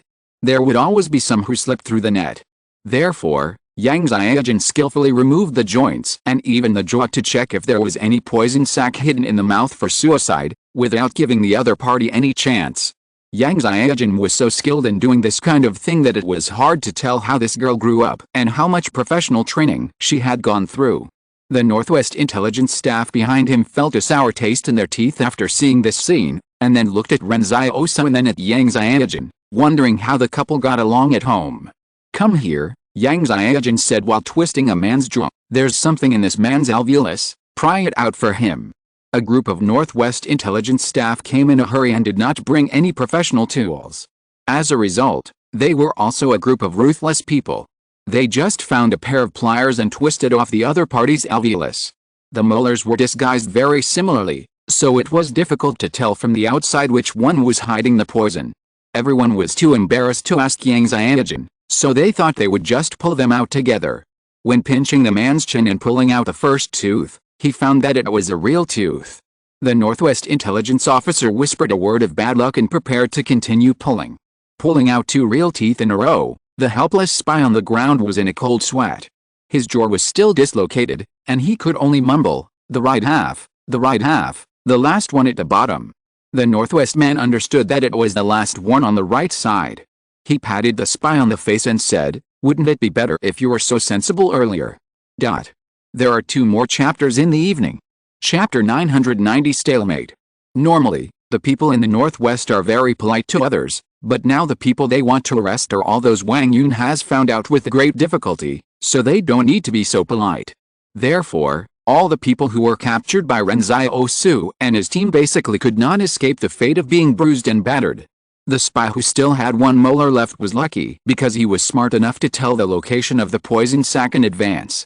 Some people who would rather die than tell the truth could have 7 or 8 teeth pulled out on the spot. At that time, the other spy who would rather die than tell the truth was stunned. He looked at the northwestern people who pulled out his teeth and thought, didn't the girl just say to pull out the molar teeth? Why did you even pull out the front teeth? When the 8th person was captured in a row, the men in the northwest were familiar with the situation. There was no need for Yang Xiaojun to take action again. A group of people rushed up and held the other party down and started to pull out teeth. After extracting 4 large molars, they still couldn't find the poison sac. Yang Xiaojun came over and opened the man's chin to see, oh, this person doesn't have a poison sac. Even the men from the northwest were stunned. How could there be no poison sac? The middle-aged man who was held down almost cried in pain. I tell you, I am the director of the logistics department of Luocheng. How dare you do this to me? Yang Xiaojun raised his eyebrows. Take him back first. She checked the information Wang Yun gave them. After this person passed through 2 blind spots of surveillance, there was a gift box in his hand. At this time, Yang Xiaojun probably guessed that this person might not really be a spy, but a bribed official in Luocheng. But even if the other party is not a spy, it doesn't necessarily mean that he has been arrested by mistake, because this time Ren Xiaosu is not only looking for spies, but also those who put spies into Luocheng. So many spies came in, and they could only do it if they corrupted the officials of Luocheng. Moreover, the problem was that Ren Xiaosu thought that he might be able to find some clues from these officials, such as who was going to put people into Los Angeles, what the other party's identity was, and so on. He would definitely find some clues. Slowly, Ren Xiaosu and his team encountered some difficulties in the arrest operation. Some people heard the news and hid in the dark in advance. Ren Xiaosu was a little anxious when he found that this situation began to occur, and he accelerated the arrest. But soon he was relieved again. The leaflets they sent out began to work. When they arrested target number 37, the other party left the residence in advance. As a result, less than 2 hours later, a couple came to report that the house they rented out a long time ago had never been occupied. The tenant looked like someone in the leaflet. Ren Xiaosu went to arrest them, and it turned out to be target number 37 they were looking for. It must be said that a city looks very big, but when everyone is helping you, the city seems very small, so small that the criminals have nowhere to hide. In one day, Ren Xiaosu led a team to arrest 72 people, 31 of whom were killed by heart-huggers during the arrest.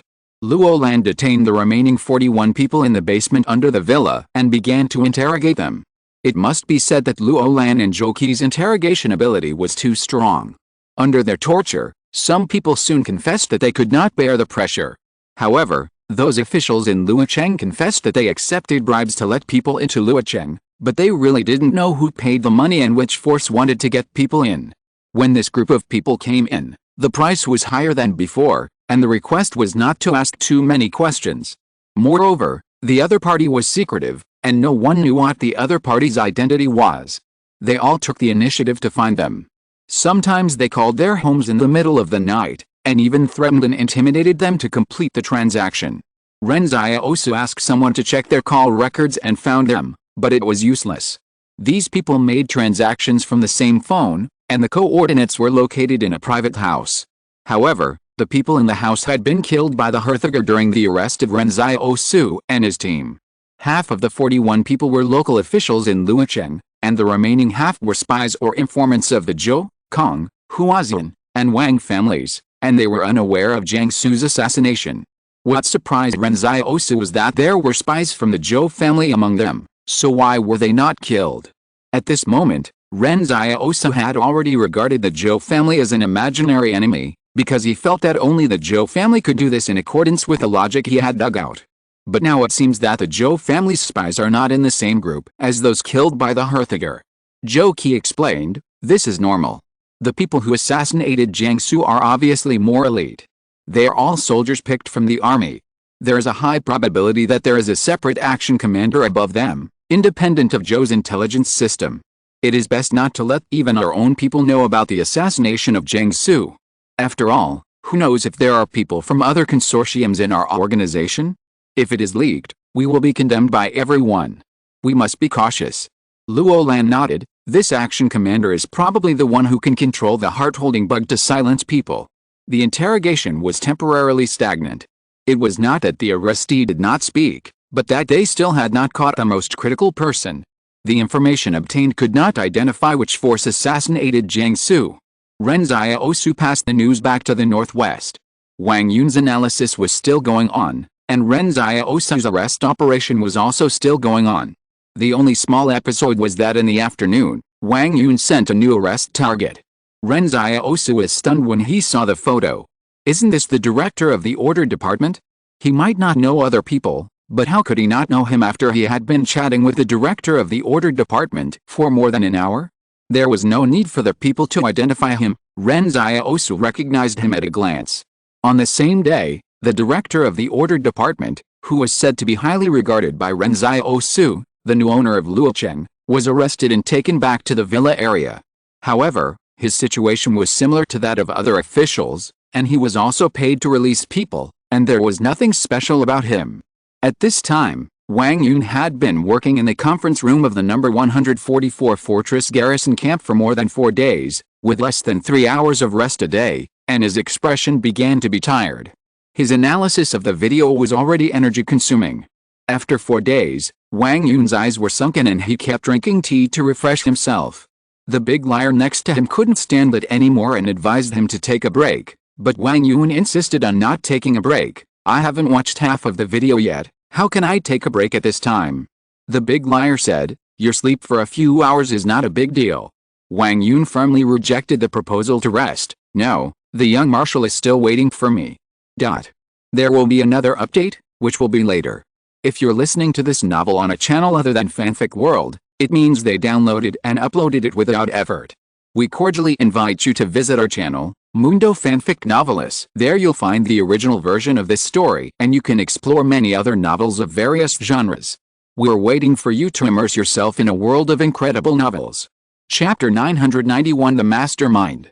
We must have missed some very critical information, Wang Yun said firmly. The message from the young marshal is that during the arrest operation, there are still people who are constantly silencing people, which means that the extraordinary person who uses the heart-holding worm has never been found by us. Wang Yun's hair was messy at this time, and he no longer had the heroic spirit of the past. He walked back and forth in the conference room, and the screens on the entire wall were paused, waiting for him to think about the clues. Zhang Xiaoman said on the side, why don't you take a rest first? Really, there's still half of the video to watch. We are really afraid that you will die before you finish watching it. In the past 4 days, even the soldiers who were responsible for assisting Wang Yun were replaced twice, but Wang Yun still stayed here, eating in the conference room, sleeping in the conference room, and not washing his face or brushing his teeth. If you only look at his current appearance, you can't imagine how capable he was before. However, this time when Zhang Xiaoman advised him to take a rest, Wang Yun didn't even respond, but just lowered his head and thought. Suddenly, Wang Yun looked up and said to the soldier who was in charge of video recording, quick, I want to watch the video of the intersection on the day when Mr. Jiangsu had the accident. After that, a soldier quickly turned the 2 screens to the day. These were 2 high-definition surveillance cameras at the intersection. Wang Yun looked at the video. The firelight disturbed the video quality of the screen. A large number of people passed through the intersection. Just a rough calculation showed that there were probably thousands of people passing through the intersection. There were so many faces, and it was something that ordinary people dared not even think about. After watching it once, Wang Yun said to the soldier, rewind and play it again. The soldier hurriedly played it backwards. In this way, Wang Yun watched this scene 3 times in a row, and then suddenly said to the soldier, I remember that the young marshal mentioned yesterday that someone told him that Mr. Jiangsu almost had an accident on the morning of the day when he had the accident. Adjust the time to that time. What Wang Yun said was the moment when Jiangsu was almost hit by the billboard. Everyone didn't know the exact time, so they could only adjust the video to 8 o'clock in the morning and fast forward to find the shot. Soon, Wang Yun saw Mr. Jiangsu walk out of Hope Media with an upright figure, and then passers-by began to greet Mr. Jiangsu with a smile. And then, a young man in a black suit bumped into Jiangsu, and when Jiangsu was distracted, a huge billboard fell beside him. Vanilla. Wang Yun recognized this very active extraordinary person in Anjing Temple at a glance. The big liar was stunned for a moment. Wait, could it be Anjing Temple? No, I see his movements. He is clearly protecting Jiangsu. Yes, Anjing Temple has now joined forces with Wang's. Since Jiangsu has been targeting Wang's, why would Anjing Temple protect him in return? Wang Yun asked curiously. P5092 on the side suddenly said, it's understandable. Before this, we have always regarded Wang's family as an imaginary enemy, because Wang's family seems to be the biggest suspect in Jiangsu's death. But think about it the other way around. If Wang's family is also afraid that someone will frame them and worry that they will become the target of public criticism, then the motivation to protect Jiangsu is established. Send me the footage of the battle that day, from the next street. Wang Yun shouted. As a result, when the footage was called, everyone was surprised to find that Xiang Kao and Tang Hulong tried desperately to rush towards King University, but were intercepted by hundreds of black-clad assassins. During the battle, Xiang Kao and Tang Hulong were injured one after another. It was only after Xiang Kao fought hard that the two escaped from the encirclement of these assassins. Those assassins were the same group of people who were chasing Ren Xiaosu but were killed. At this moment, the conference room was quiet. After a while, the big liar was puzzled. Is this acting, or are they really trying to protect Jiangsu? It doesn't look like acting. Wang Yun stared at the screen and said, I analyzed the actions of each killer. No one held back. Some of them even prepared plastic guns. You see, the gun fell to the ground after this person was knocked down, and then a car crushed it. Normal guns cannot break, which means that the killer also knew that Xiang Kao was coming and prepared weapons against him in advance. The gun is plastic, and the bullets are probably specially made. You can see that Xiang Kao was injured in the abdomen. He has the ability to control a metal, and ordinary bullets can't hurt him at all. Wang Yun continued, turn the video back to the part where Xiang Kao protected Jiangsu. Then, Wang Yun stared at the screen, waiting for something. On the screen, Jiangsu had left the screen, but Wang Yun's eyes did not follow Jiangsu, but continued to stay here. He stared like this for 2 hours, and the fast-forwarded picture on the screen had passed a full 6 hours.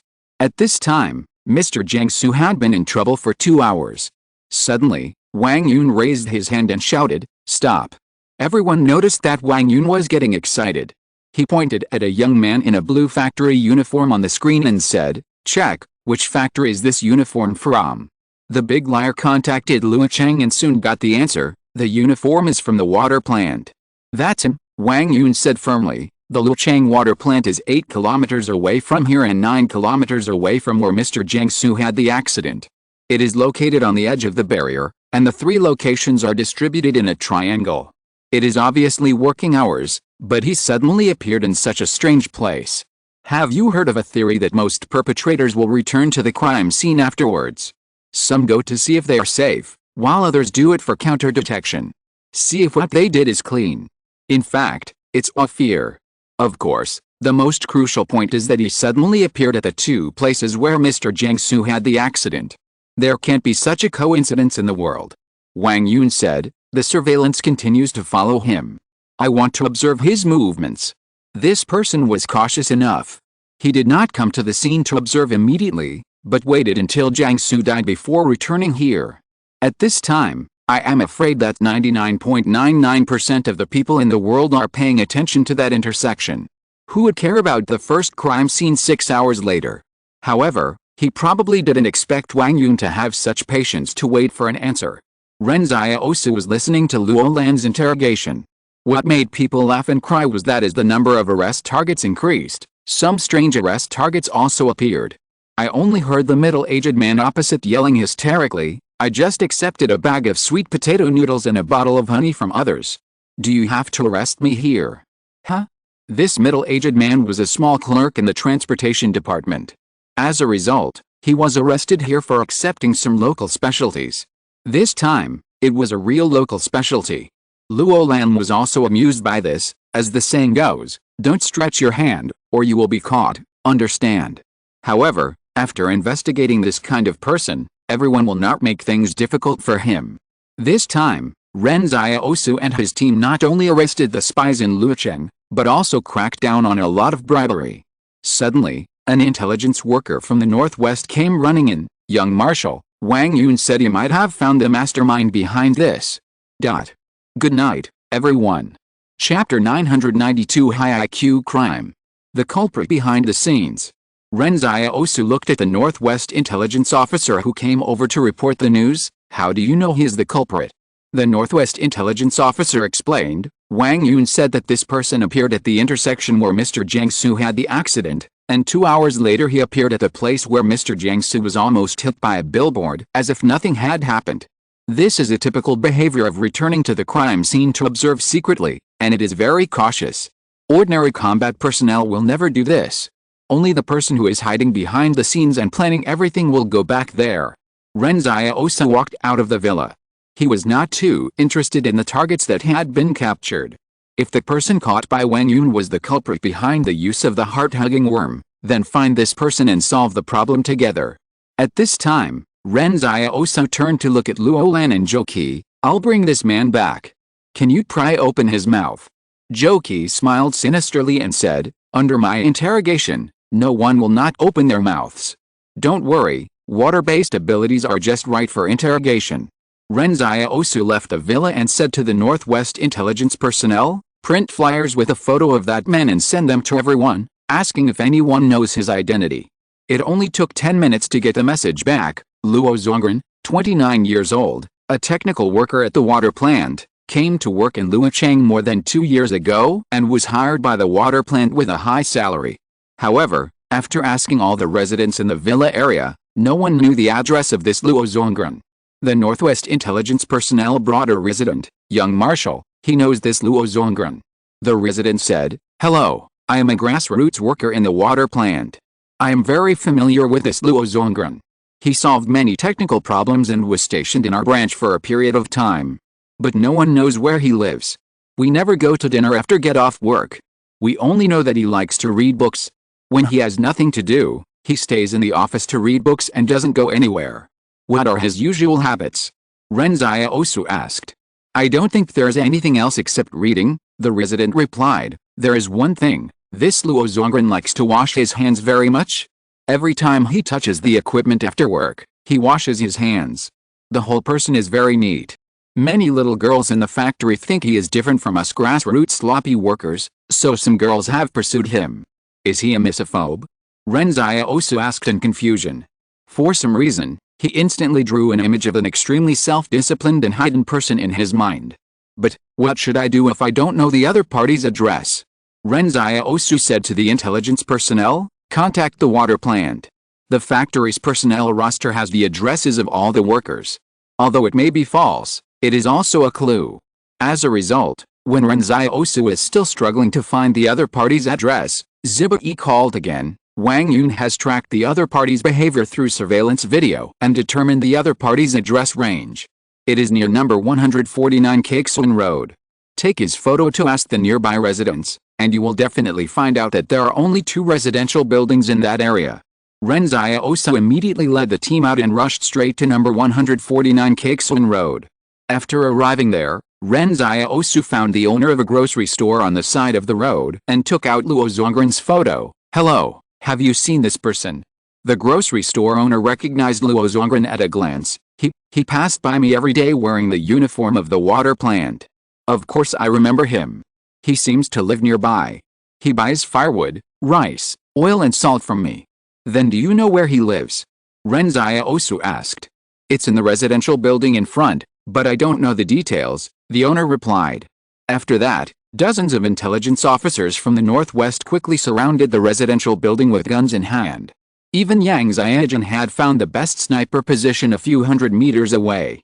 Yang Xiaojun said in the headset, ready. Ren Xiaosu then walked towards the residential building. There were old men and women playing mahjong at a small table downstairs. He took out a photo and asked, do you know which floor he lives on? An old lady took a look at the photo and smiled. Isn't this Xiaoluo? He lives on the 4th floor, 401. Do you have anything to do with him? No problem, Ren Xiaosu smiled. He waved his hand and asked the intelligence officers to carry them away to avoid accidentally injuring them in the battle later. The residential building was very shabby, with only 4 floors in total. Ren Xiaosu led several intelligence officers up the stairs. As a result, when they reached the 4th floor, the door of 401 was only ajar, not closed. Ren Xiaosu had an ominous premonition.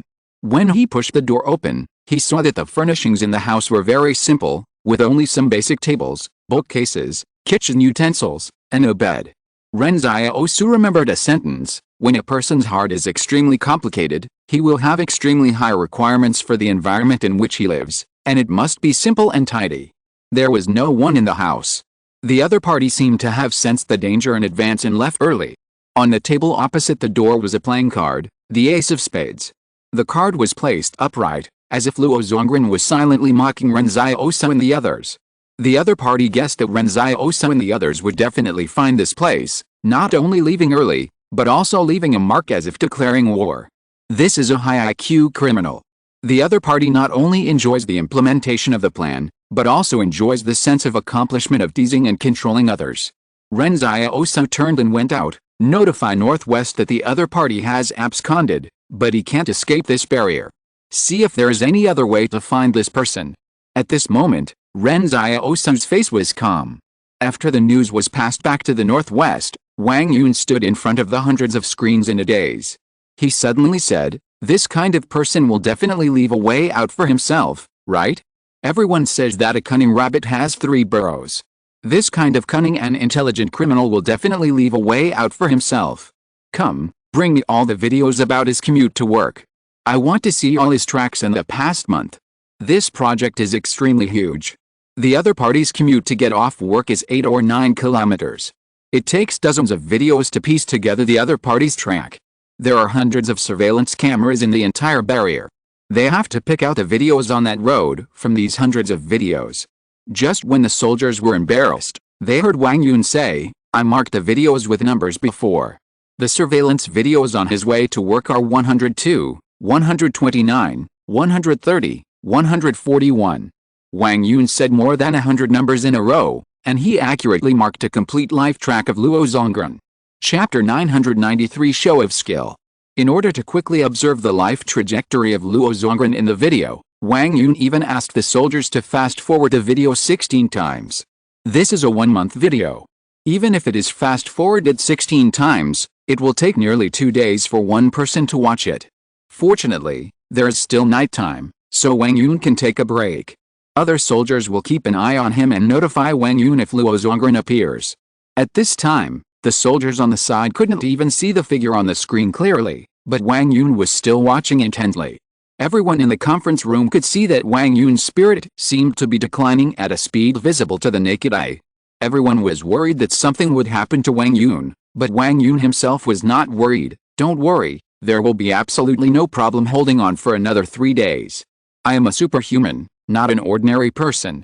Within 3 days, I will definitely find this Luo Zongren." By the afternoon of the next day, Wang Yun's eyes were sunken and he looked haggard. But he could be heard talking to himself calmly, going to work, getting off work, buying groceries, going home, and visiting bookstores. "I only go to the same bookstore, but I buy groceries randomly, and the people selling groceries never change. There is nothing unusual among the people selling groceries. Tell the young marshal to check this bookstore, but be careful that the other party may set a trap." After the news reached Los Angeles, Ren Xiaosu quickly led people to the bookstore that Luo Zongren must go to. After the intelligence personnel surrounded the bookstore, Ren Xiaosu walked towards the bookstore. However, just as he was about to push the door, he remembered Wang Yun's reminder, "Be careful that the other party may set a trap." Ren Xiaosu directly called Lao Su, and he himself slowly backed away. Lao Su pushed the door open, and in an instant the door handle moved the transparent fishing line set inside, and there was a ding sound as if some trap mechanism was pulled by the action of pushing the door. A huge heat wave erupted from the bookstore, and in the roar, the glass on this street was shattered by the overwhelming shock wave and loud noise, and the alarms of the vehicles parked on the street also whistled. The residents living on this street carefully looked out, but they didn't know what was going on. The bomb placed in the bookstore was enough to instantly engulf a 30-man combat team. Fortunately, Wang Yun was alerted in advance, and Ren Xiaosu had the means of Lao Su. Ren Xiaosu stood in the distance and watched all this silently. All the pain that Lao Su had experienced was reflected back to him at this moment, but his expression did not show a trace of pain, but became gloomy. This opponent is more difficult to deal with than imagined. Moreover, the most hateful thing is that the opponent knows that he is being hunted by the whole city, but the opponent does not want to escape at the first time, but relies on his past deliberately created life trajectory to set a trap. It must be said that this is probably one of the most insidious opponents Ren Xiaosu has ever encountered. The last one was still a black robe. Tell Wang Yun that, as he expected, this is just a trap, Ren Xiaosu said. In the northwest, Wang Yun was overjoyed after getting this information, and many people found that Wang Yun was even a little happy. Zhang Xiaoman asked in confusion, "Why are you so happy? Isn't this another clue missing?" "A clue missing?" Wang Yun smiled tiredly. "This is also one of the clues." In fact, in Wang Yun's view, a criminal hiding behind the scenes must reveal as little information as possible. After committing the crime, he must hide without hesitation and without any unnecessary actions to avoid being tracked. Now the other party has set up an ambush in the bookstore, just like the criminal's show of skill, which is inferior in Wang Yun's eyes. Wang Yun smiled and said, "No matter what he does now, it can actually become a new clue, so that I can judge his character by what he does." Leaving poker cards and setting bombs in the bookstore, all of this seems to tell Wang Yun that this behind-the-scenes culprit who has been dormant in Los Angeles for 2 years is already a little unwilling to be lonely. The other party is only 29 years old. Although he has extremely high investigation and counter-investigation skills, he is not yet shrewd enough. Suddenly, Wang Yun felt that the other party was like a child who liked to show off. He firmly believed that he could definitely catch the other party. Wang Yun continued to observe Luo Zongren's life trajectory for that month. At this time, Luo Zongren should have formulated an action plan. He knew that the assassination of Jiang Su and Luo Chang would soon cause an uproar, so he would definitely want to make sure whether his retreat was available? Exclamation mark. What should a perfect safe house look like for him? Wang Yun pondered. It should be on his way to and from work, where he can observe whether it is safe without having to walk extra distance. It should be on the first floor, because it is convenient to dig a basement on the first floor and to know what is happening outside in advance. It should be in a blind spot of surveillance so that he can hide. It cannot be too far away from the bookstore, because he probably wants to hear the explosion in the bookstore with his own ears. The explosion should be as beautiful as music to him. At this time, Wang Yun suddenly shouted, "Rewind video number 181 for 1 day, and then fast forward it 32 times. After a while, Wang Yun suddenly shouted, "It's here." Luo Zongren has never looked away every time he passed by here in the past half-month. However, when he was about to act, he couldn't help but look at the blind spot of surveillance on the right side of the road twice. The others in the meeting room looked at each other. At the speed at which the video was fast-forwarded, they couldn't even see Luo Zongren's figure clearly. They didn't know how Wang Yun could observe where the other party was looking at this speed. Wang Yun shouted to the big liar, "Quick! Determine where this is, and let the young marshal go quickly. There is an enemy safe house nearby. I am sure it is certain." The big liar quickly contacted Luo Chang, and Ren Xiaosu immediately rushed to the vicinity of number 74 Cakesun Road after receiving the news. This location is not too far from the bookstore. If Luo Zongren hides here, then he will know whether the trap he set in the bookstore is successful. When Ren Xiaosu rushed over, he directly asked Yang Xiaojin to take position, while Lao Su jumped onto the roof and surrounded from another direction. As a result, Luo Zongren was bolder than Ren Xiaosu imagined.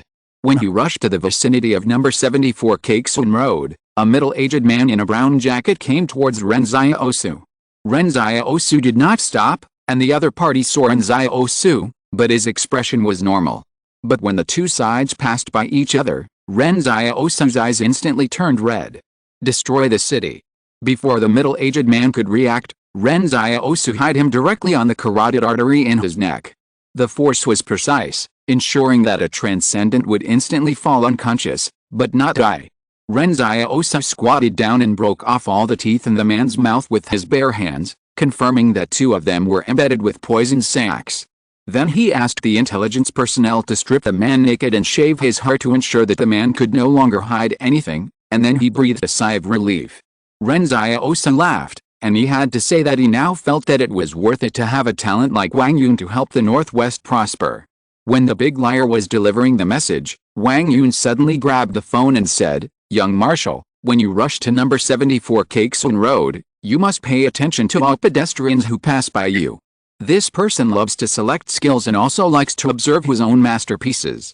After he hears the explosion, he may disguise himself as someone else. If you fail to find him, he will get great satisfaction psychologically. This feeling has made him addicted." There is another chapter in the evening. There is a narcissistic author named Huan Liu. His new book will be on the shelves tonight. You can go and have a look at my external plugin Ran Away. Is there something missing from chapter 994? At the Northwest 144th Fortress Garrison Camp, everyone in the conference room held their breath and waited for the result of Luo Chen. Everyone was very nervous, including Wang Yun. Although Wang Yun was very sure of his judgment, because his judgment was not a random guess, but a well-founded reasoning. But even so, he was still a little worried. What if the other party had other disguises or escape routes, or if the other party escaped and advanced again? These are all uncertain factors. After the big liar and the others passed the message, 10 minutes passed. Suddenly, the phone in the conference room rang, and the voice of an intelligence officer came from it. "The arrest has been successful. The young marshal said that we caught the right person." After 6 days of suffering in the conference room, cheers suddenly broke out. During these 6 days, everyone watched Wang Yun lose weight at a speed that was almost visible to the naked eye. He looked different every day, his hair became more and more messy, and his eyes became darker and darker. Everyone felt sorry for him. The others were not much better. Hu Iya was here the whole time. Zhang Xiaoman took turns with the soldiers who assisted Wang Yun. Everyone in the conference room didn't even dare to breathe, for fear of disturbing Wang Yun's thinking. And now, it's all over. Wang Yun finally smiled. Hu Iya, Zhang Xiaoman, P5092 and others looked at him with smiles, and then P5092 took the lead in applauding. The applause in the conference room lasted for a long time. Wang Yun looked around at everyone. He liked this feeling too much. Compared with everyone's heartfelt admiration, the fame and fortune he pursued before didn't seem to be particularly important. P5092 smiled and said, "When I was in Zoyan Mountain, I wanted to say that I am very happy to be your colleague. It is my honor." "Me too," Zhang Xiaoman laughed happily. As a result, at this time, a cry of surprise rang out in the conference room, "Wang Yun!" Wang Yun slowly closed his eyes and fell to the ground. The big liar quickly supported him, and then touched his carotid artery before he felt relieved. He just fainted because of overdrawn energy. Call the medical soldier to give him some glucose and saline. He didn't even eat properly these days. He was all wasted here. Zhang Xiaoman led people to carefully carry Wang Yun to the dormitory. Everyone in the conference room was relieved. Ask the young marshal about the details of the arrest later. It seems that the young marshal's actions are also very fast. He found the other party directly. The big liar ordered the soldiers. In fact, Luo Zongren didn't expect Ren Xiaosu to suddenly attack, and he attacked with all his strength as soon as he attacked, leaving him no room for resistance. Luo Zongren's own ability is not strong. He is more like a functional extraordinary person like Sun Yu. Therefore, his biggest mistake was that he was too bold and dared to pass by Ren Xiaosu. At that moment, Ren Xiaosu remembered what Wang Yun had told him. The murderer might have pretended nothing happened and passed by the bookstore. The two sides met each other. Although Luo Zongren was wearing makeup at that time, he looked too calm. In that kind of environment, a person running towards him should have a curious look, and the sound of the explosion in the bookstore had just subsided. At this time, calmness was actually a loophole. Just like Wang Yun's evaluation of Luo Zongren, he is just a self-proclaimed smart person, but he is not really smart. Ren Xiaosu brought Luo Zongren back to the villa area and handed him directly to Luo Lan and Zhou Qi. He moved a chair and waited silently for Zhou Qi to interrogate him. Luo Zongren slowly woke up in the basement. He first slowly looked around the environment, and then looked at Ren Xiaosu and the others and sneered, "You guys are dreaming, I can't tell you anything." What Luo Zongren wanted to say was, "Don't be dreaming, I won't tell you anything." Luo Zongren had all his teeth plucked out by Ren Xiaosu's bare hands. He was probably still a little uncomfortable with it. As he spoke, blood began to flow from his mouth. He looked very miserable and disgusting. Luolan, who was watching from the opposite side, wanted to laugh inexplicably. I think you were too harsh. At least leave a few teeth. Look at what you did to the child. He can't even speak properly. Luo Zongren seemed to feel humiliated. He said a cruel word and didn't say anything more. Zhou Qi ordered people to bring a whole set of tools and began to prepare for the torture. Luo Zongren made up his mind not to speak. As a planner, he could put a poison sac in his mouth, which meant he was determined to die. Zhou Qi was also a cruel person. Those tools looked a little creepy. Moreover, Zhou Qi didn't ask anything at all and started to torture him directly. He didn't ask who Luo Zongren was, what faction he belonged to, and didn't even say a word about what he had eaten in the evening. It seemed that he didn't want to torture him at all. Instead, it seemed that he was torturing people out of hobby and fun. Zhou Qi was very interested in gathering a ball of water to wrap Luo Zongren's head. Luo Zongren fell into a state of suffocation in just 1 minute. Then Zhou Qi stabbed an iron stick into Luo Zongren's fingernail, causing Luo Zongren to scream in pain subconsciously. A large amount of water poured into his mouth, much of which went into his trachea. After Zhou Qi removed the water, Luo Zongren took a breath for a while. Then, without saying anything, he wrapped Luo Zongren's head with water and then inserted an iron stick into Luo Zongren's second fingernail. During this period, Zhou Qi had no intention of communicating with Luo Zongren, and just kept inserting sticks over and over again. When the third stick was inserted, Luo Zongren had already begun to show symptoms of pain and shock. Zhou Qi asked someone to bring a small generator and a set of transformers, and clamp the ends on Luo Zongren's legs. Ren Xiaosu was puzzled. What is this for? Oh, use a weak electric current to stimulate him and prevent him from fainting, Zhou Qi said with a smile, looking as perverted as he could be. Even Ren Xiaosu felt a little creepy when he looked at Zhou Qi. Slowly, Luo Zongren's eyes changed when he looked at Zhou Qi. Why didn't he ask anything and just tortured himself? Was there something missing in the process? At one point, he almost thought that Zhou Qi was someone sent by the organization to kill him and silence him. However, Zhou Qi still didn't give Luo Zongren a chance to speak. It seemed that he had to stick all the sticks on Luo Zongren's fingers and toes before he was done. Water torture itself is a very horrible torture method. Feeling yourself slowly suffocating is a terrible experience that is very close to death. Many organizations like to use this torture method, and few people don't speak. But now it seems that water torture is just an auxiliary method in Zhou Qi's hands, and there are more cruel things waiting for Luo Zongren. Suddenly Ren Xiaosu understood what Zhou Qi was going to do. The person Zhou Qi was interrogating was a very perverted criminal with a high IQ. As an interrogator, Zhou Qi had to make the other party understand that he was more perverted than the other party before he could pry open the other party's mouth. Luo Zongren will not speak so easily. Ren Xiaosu, Luolan, and Zhou Qi are all ready for a protracted war. Good night, everyone. Also, please give me the guaranteed monthly ticket for April. This book has few exposure opportunities. I will try my best to keep it on the list. Thank you. Li Xiang's new book The Ancestor comes out of the coffin. Xia Yi woke up and found that not only did the Qin Shi Huang, Xiang Yu, Bao Zheng, Song Si and other historical figures spanning nearly 2,000 years appear in turn in the short 800 years when he was asleep, but this other world also had a species called players.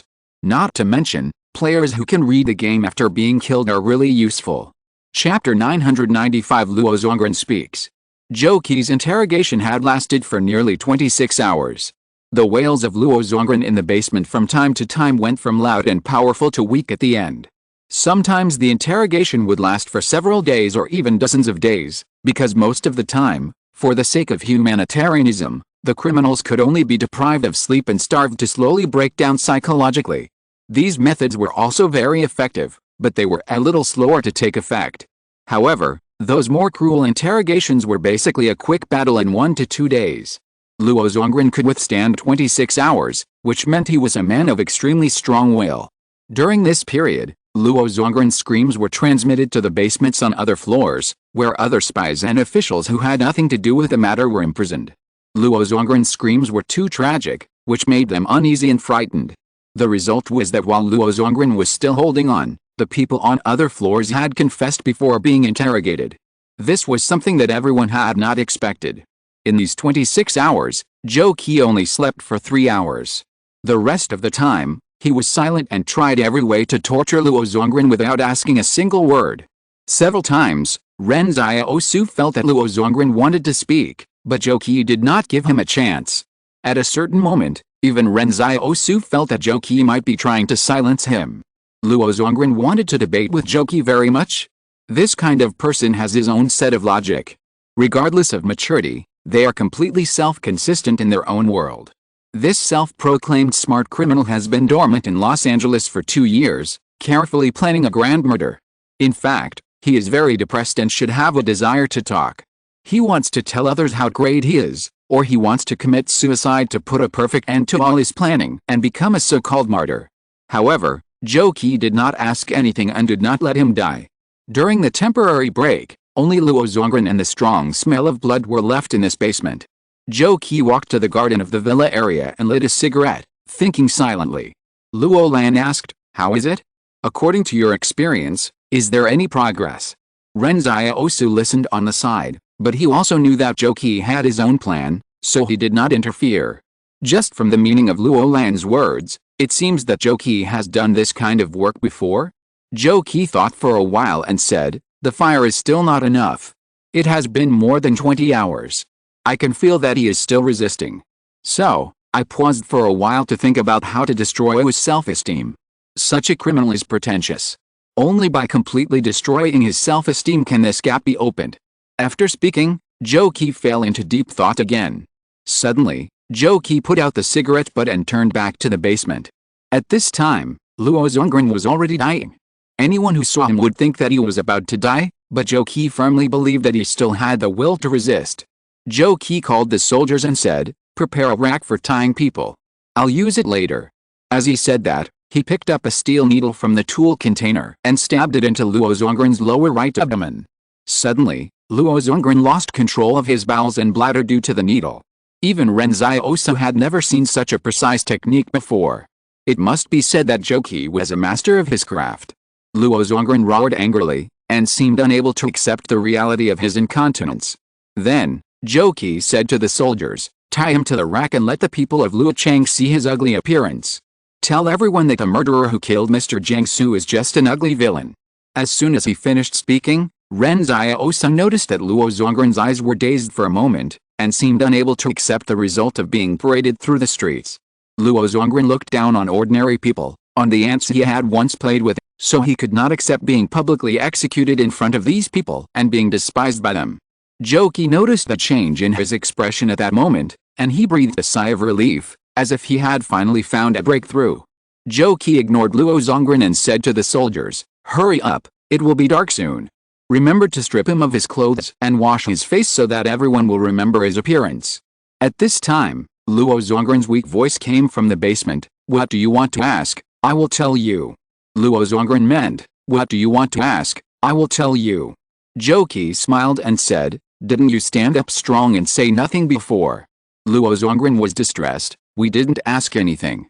"Oh, that's what happened." Zhou Qi laughed. "Go, put the prepared rack aside first, and find him a suitable pair of dentures. It's too strenuous to listen to him talking." Ren Xiaosu also felt relieved. After 27 hours of torture, Luo Zongren finally spoke. The Qing family's people found more than 10 pairs of dentures and tried several pairs before finding the right one for Luo Zongren. Luo Lan asked on the side, "It's quite efficient. Where did you find the dentures?" "Oh, a few old men and women from the residents of Luocheng donated them, saying that they were contributing to tracking down the murderer," said the Qing family soldier. Luo Lan and Ren Xiaosu were both stunned for a moment. Did someone spit this out of their mouth? The two turned their heads to look at Luo Zongren, and saw that Luo Zongren almost vomited. Luo Zongren is 29 years old this year. The humiliation he has suffered in his life is not as much as this day. Zhou Qi didn't care about that and asked directly, "Who ordered you?" Luo Zongren panted and said, "Wang, my direct superior is called Wang Wenyan. He arranged for me to go into Luocheng and lie dormant. I didn't want to kill Jiangsu. At first, I lay dormant to compete for Luocheng's satellite. Later, we were useless, so we chose to continue to lie dormant." At this time, Luo Lan and Ren Xiaosu looked at each other. They had all started to regard Zhou as an imaginary enemy, but they didn't expect that Luo Zongren would point all the suspicion to Wang as soon as he opened his mouth. Joki asked, tell me about Wang Wenyan's information. Oval face, height of 176, likes to drink tea Guanyan, lives at number 12, Bilay Twinkle Road, number 62, Luo Zongren replied. Luo Lan couldn't help asking, you should have met Wang Shengzi, right? Such an important supernatural being should be familiar with Wang Shengzi, right? As a result, Luo Zongren shook his head and said, Wang Shengzi is not my direct leader. How could I have contacted him without going through the level? I am not familiar with him. Luo Lan originally wanted to take the opportunity to ask some more secret things to test whether Luo Zongren was telling the truth, but this mouth was blocked. Joki asked, when did you start planning the assassination of Zhang Su? Now that Luo Zongren has spoken, Ren Xiaosu and Luo Lan must find more powerful evidence to prove that Luo Zongren is really Wang's man. Eat a meal. There are still 2 chapters in the evening, and by the way, ask for monthly tickets. This has fallen outside the top 10. Recommend Tong Tang's Harry Potter and the Invincible Scholar, a fanfiction with a more sophisticated setting. Don't miss it if you like Harry Potter fanfiction. Chapter 996 Acting. This action order was issued 2 months ago, Luo Zongren said weakly. At that time, Zhang Su had just published an article targeting our Wang family. However, the initial order was only to make a plan, and there was no notice of execution. Luo Zongren continued, later on March 21st, the order to assassinate Zhang Su was conveyed from above. Because he refused to contact our delegation, the 2 sides had no room for retreat. We have a total of 381 dormant action personnel, most of whom were secretly transferred from the Wang family's army for training.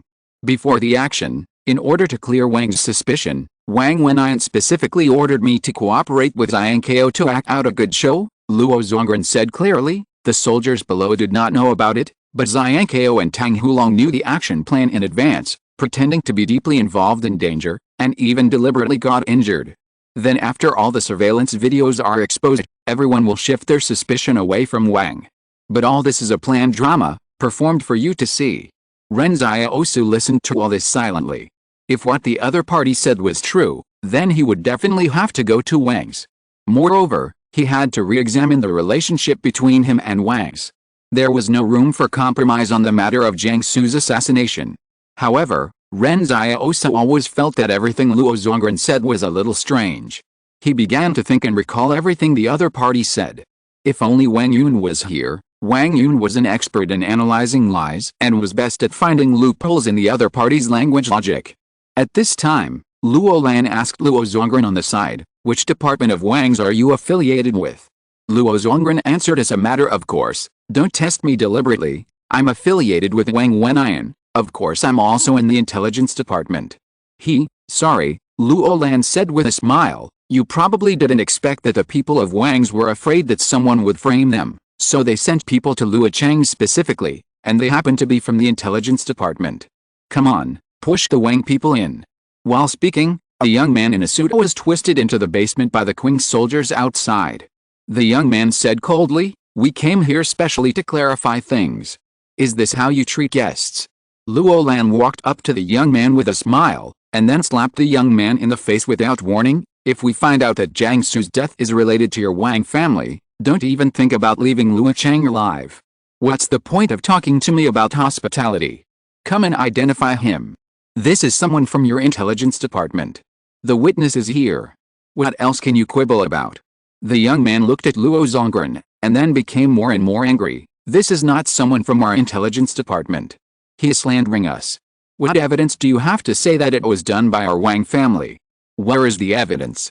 Luo Lan looked at Luo Zongren. Evidence? Don't worry, Wang family can't silence you here. Luo Zongren kept silent. The young man sneered. See, he is lying. He doesn't dare to confront me face to face. There is no such person in the intelligence department. However, at this time, Luo Zongren suddenly looked at the young man and said, you want to abandon the cart to save the king, right? Wang Wenyan promised me personally that if the matter is accomplished, he would give me the position of deputy director. You were there at the time. Why, do you want to get rid of me now? The young man said angrily, don't say such unfounded things. I have never seen you. Don't you dare to admit it. Luo Zongren roared, his angry look was hysterical, even a little crazy. Pa. Luo Lan clapped his hands. This performance is so wonderful. If I hadn't known the truth in advance, I would have been fooled by your acting skills. But I'm really sorry. This person is not from Wang's intelligence department. He's from my Qing family. Look, I just borrowed this suit from the residence of Luocheng. Luo Lan laughed, while Zhou Qi stared at him jokingly, admiring the stunned expression on Luo Zongren's face. Luo Zongren was a little dazed for a moment. Now Zhou Qi looked at his expression as if he looked at the expressions of those ordinary people when he implemented his plan. He used to call those ordinary people stupid lambs, but now, he himself has become a stupid lamb in the eyes of others. Luo Lan walked up to the young man pretending to be a member of Wang's and said, "Does your face hurt?" "No," the young man said, standing up straight. Luo Lan patted his shoulder. "Silly boy, how can it not hurt when I hit you so hard? Go and have a rest. You've worked hard this time. You acted very realistically." Luo Lan had shown no mercy just now in order to make everything look realistic. The young man's face was swollen from Luo Lan's slap, but at this moment he smiled very happily. Mission accomplished. After that, the soldier left the basement along the stairs. Luo Zongren sat on the interrogation chair in a daze. Luo Lan walked in front of him, bent down and looked straight into his eyes. "In order to make you tell the truth, I made me slap my own soldiers. Now you should understand that your so-called conspiracies and tricks in front of us are just as childish as a child. You can't afford to play with us. If you don't tell the truth again, I will drag you out and parade you in the streets. Believe me, my Qing family has a way to make you live for 10 years, and you will be unable to die every day. Ask whatever you want to know," Luo Zongren said calmly. At this moment, Zhou Qi was sure that Luo Zongren's psychological defenses had finally been completely broken, and his arrogant self-esteem had been shattered. Ren Xiaosu looked at Luo Lan's profile and suddenly thought that this fat man looked carefree on weekdays, but he didn't expect that he was actually a thoughtful person. On weekdays, he always concealed his sharpness. But why hide all this? To say that Luo Zongren is also a ruthless person, he did not throw dirty water on Wang as soon as he was arrested, but he held on for 27 hours. When he was on the verge of collapse, he started his plan that he had been waiting for. In these 27 hours, everything he endured was to wait for this moment. It was precisely because he had a plan that was not completed that he was able to hold on for so long.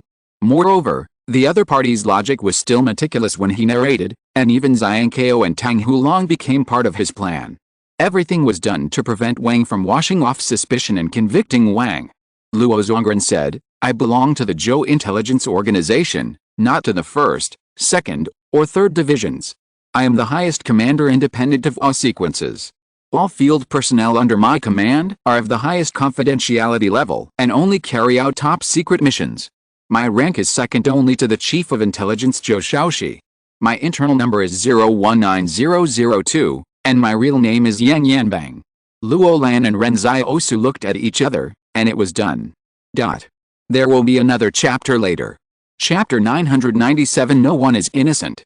The intelligence sequence I manage is called Poison. Luo Zongren stated everything with a numb expression, as if he was talking about something that had nothing to do with him. "Many people in Zhou's company don't know about our existence. I only report my work to 2 people. One is the intelligence chief Zhou Xiaoshi, and the other is Zhou's boss Zhou Shiji. Although this guy's real name is Yang Yanbang, Ren Xiaosu and the others have become accustomed to the name Luo Zongren, so they plan to continue calling him that.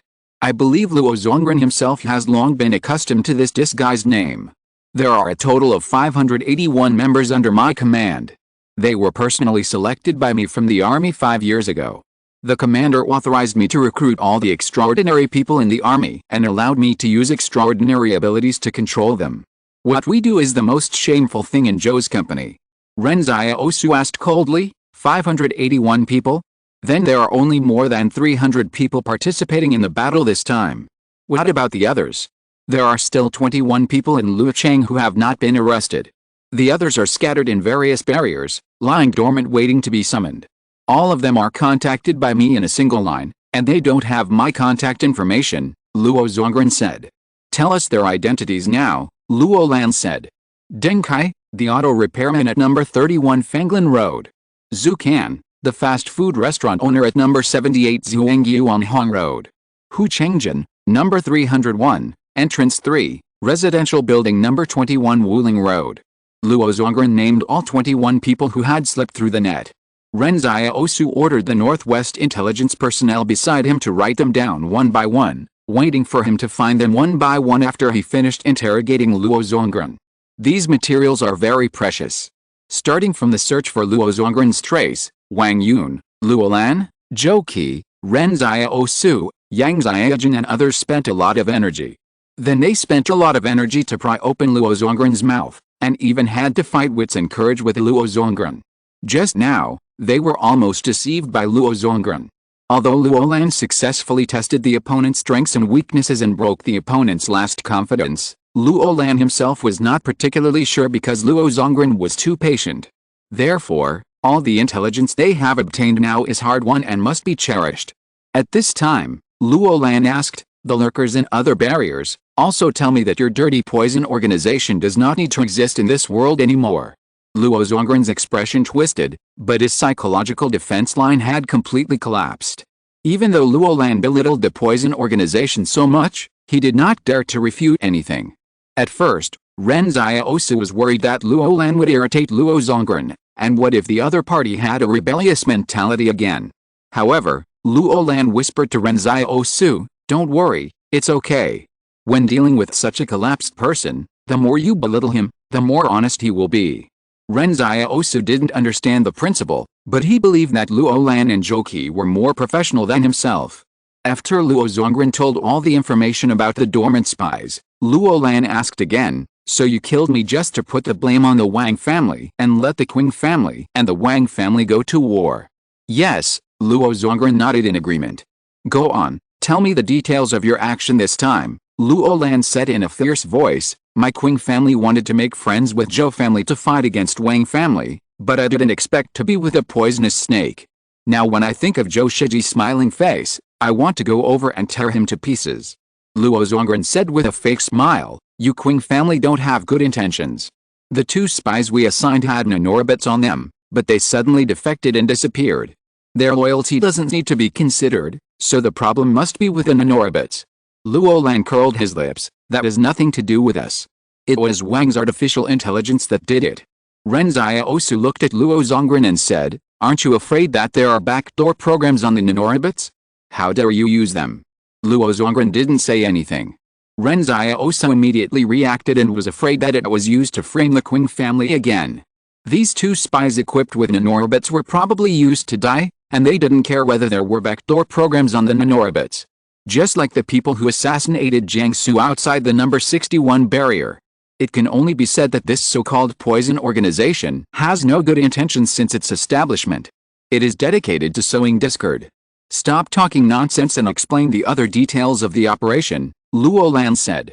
Luo Zongren said, "The code name of this operation is Abyss, and the operation fund account is Wang's Burr account 019228181.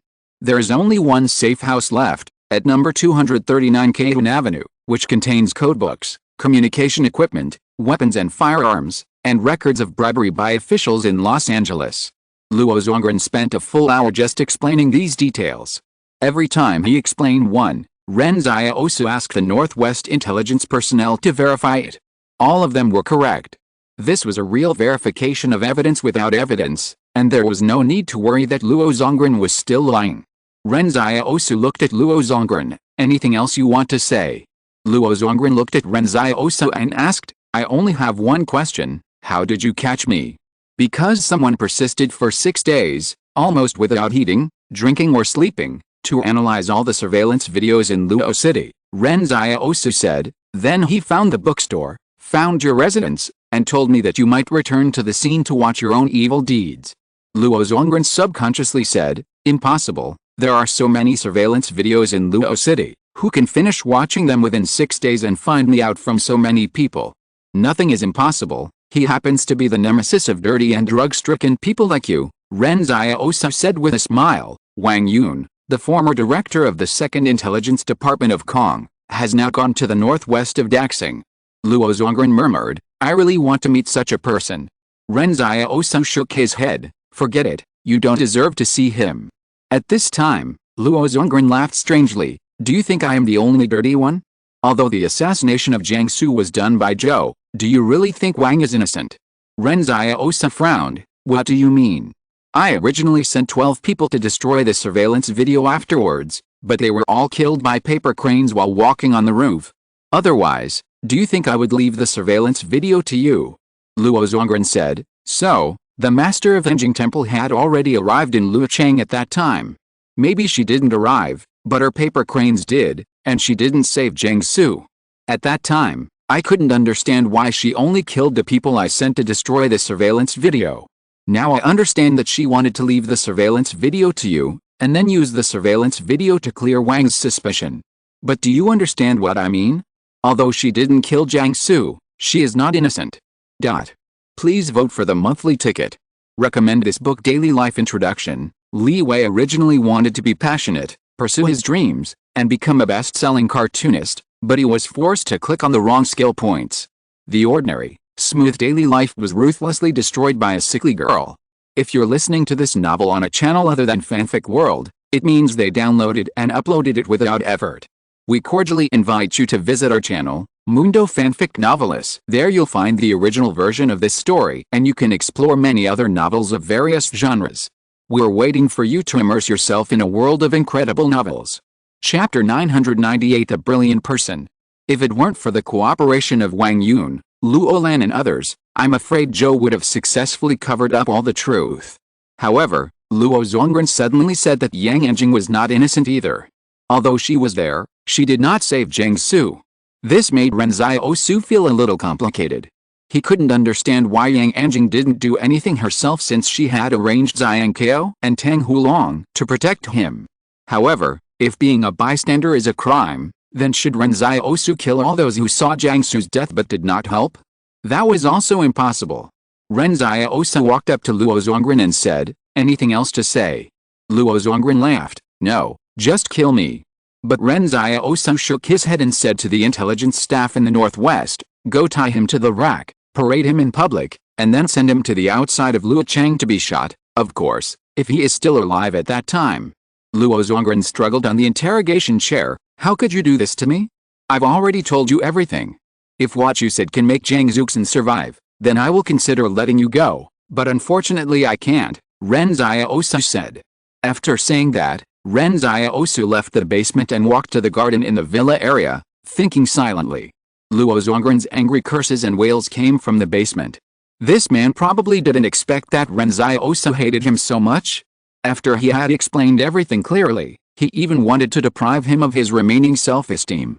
In fact, when he came to Luochang this time, Ren Xiaosu had already prepared himself to be a complete villain and used the most evil means to deal with these villains.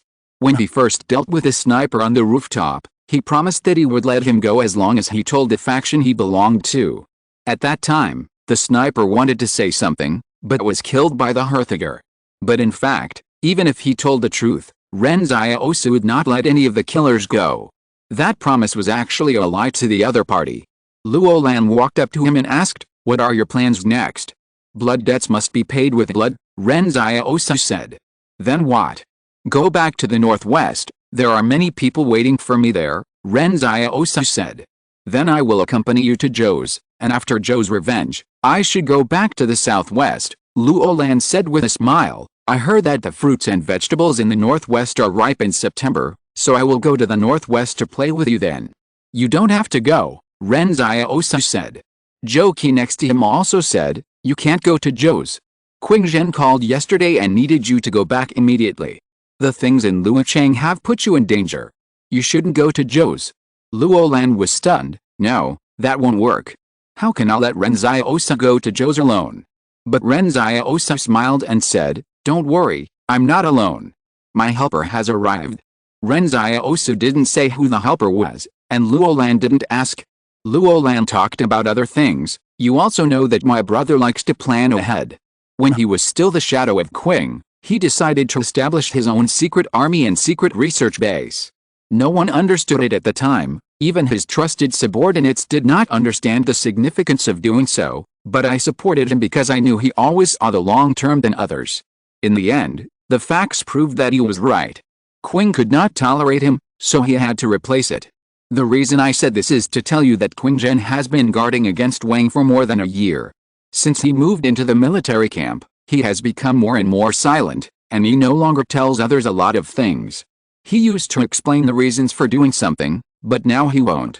Just now, Luo Zongren mentioned the theft of nanorbits again, and I realized that he might have been guarding against artificial intelligence since then. Luo Lan said seriously, so, you must be careful of Wang. There are not many things that can make Qing Zhen feel like he is facing a great enemy. Ren Xiaosu nodded, I remember, thank you for the reminder. In fact, even when the experimental subjects were causing chaos in the southwest, Qing Zhen never took the experimental subjects seriously. Now that the other party is so cautious about Ling, it must be that Qing Zhen has sensed some kind of danger. After saying this, Luo Lan planned to leave. Although Jiangsu was not killed by Wang, it was still very dangerous for him to stay in the Central Plains. Before leaving, Ren Xiaosu suddenly asked, I always feel that you have given all the glory to Qing Zhen, then what about you? Luo Lan smiled and explained, for a lazy person like me, I just need to win by lying down. He is the one who should shine in this era. Okay, I'm leaving. After that, Luo Lan led the people of Qing to evacuate outside Luocheng. It is said that Qing has sent an elite force through the mountains and fields in the southwest to the Central Plains to take Luo Lan back. It can be seen that Qing Zhen is very worried about Luo Lan's safety. In this chaotic world, it is rare to have such a brotherhood. After Luo Lan left, Ren Xiaosu walked alone to the garden of the villa area and called Wang Shengzi. The phone was picked up after only one ring. Wang Shengzi said straight to the point, do you want to ask why Wang Shi didn't save Jiangsu at that time? No need to ask, Ren Xiaosu said. From Wang Shi's point of view, Jiangsu is indeed just an ordinary person without any vested interests. Whether you save him or not is your own business. In other words, being able to send Xiangkao and Tang Hulong is already a helping hand, so I have no reason to blame you. But from today on, you and I are no longer friends. Ren Xiaosu answered the phone. As Ren Xiaosu said, whether Wang Shi chose to save Jiangsu was Wang Shi's business, so he had no reason to kill Wang Shi. But he couldn't be friends with someone who is not involved in this matter. This was his choice. At the beginning, Ren Xiaosu was willing to take on the three things Wang Shengzi mentioned because they still had some friendship. Ren Xiaosu tried to understand Wang Shi and artificial intelligence and was willing to release his goodwill. But now it's different. Jiangsu is like a rift between Ren Xiaosu and Wang Shi, and it can't be repaired. Ren Xiaosu called the intelligence personnel in the northwest and said, you should evacuate now and go back to the northwest. The intelligence personnel in charge of this field operation asked in confusion, young Marshal, aren't you going to Zhou's company? We can go with you to take revenge. No need, Ren Xiaosu shook his head, it is not your responsibility to avenge Jiangsu. You don't have to put yourself in danger. Go back, you still have family waiting for you in the northwest. Yang Xiaojin walked out of the villa and looked at him, what about me? Ren Xiaosu smiled, you go with me. Yang Xiaojin smiled, not bad, you didn't think of getting me away this time. I had something urgent to do today, so there's only one chapter. Sorry, today's 2 chapters will be made up tomorrow. Chapter 999 Interrogation Record. Just when the investigation of the real murderer in Luocheng was in full swing, a sudden news shocked everyone. At this time, Wang recalled all the men under the age of 30 who had served in the military from their own fortress, and then suddenly launched a full-scale war against Kong and Spark. Kong was already in name only. The bureaucracy and bigwigs of the original Kong consortium had long since hidden in the easternmost coastal fortress, and even abandoned the more than 10 fortresses they originally controlled. Those fortresses have been in a state of no management for the past few months. A large number of residents fled south, and there were lawless elements in the fortresses who were rampant and looting. Whoever had a gun had the right to speak. At this time, it was not difficult for Wang to occupy most of Kong's fortresses. As for Spark, because of the war between the North and the Expeditionary Corps, there were only 2 of the original 12 main forces.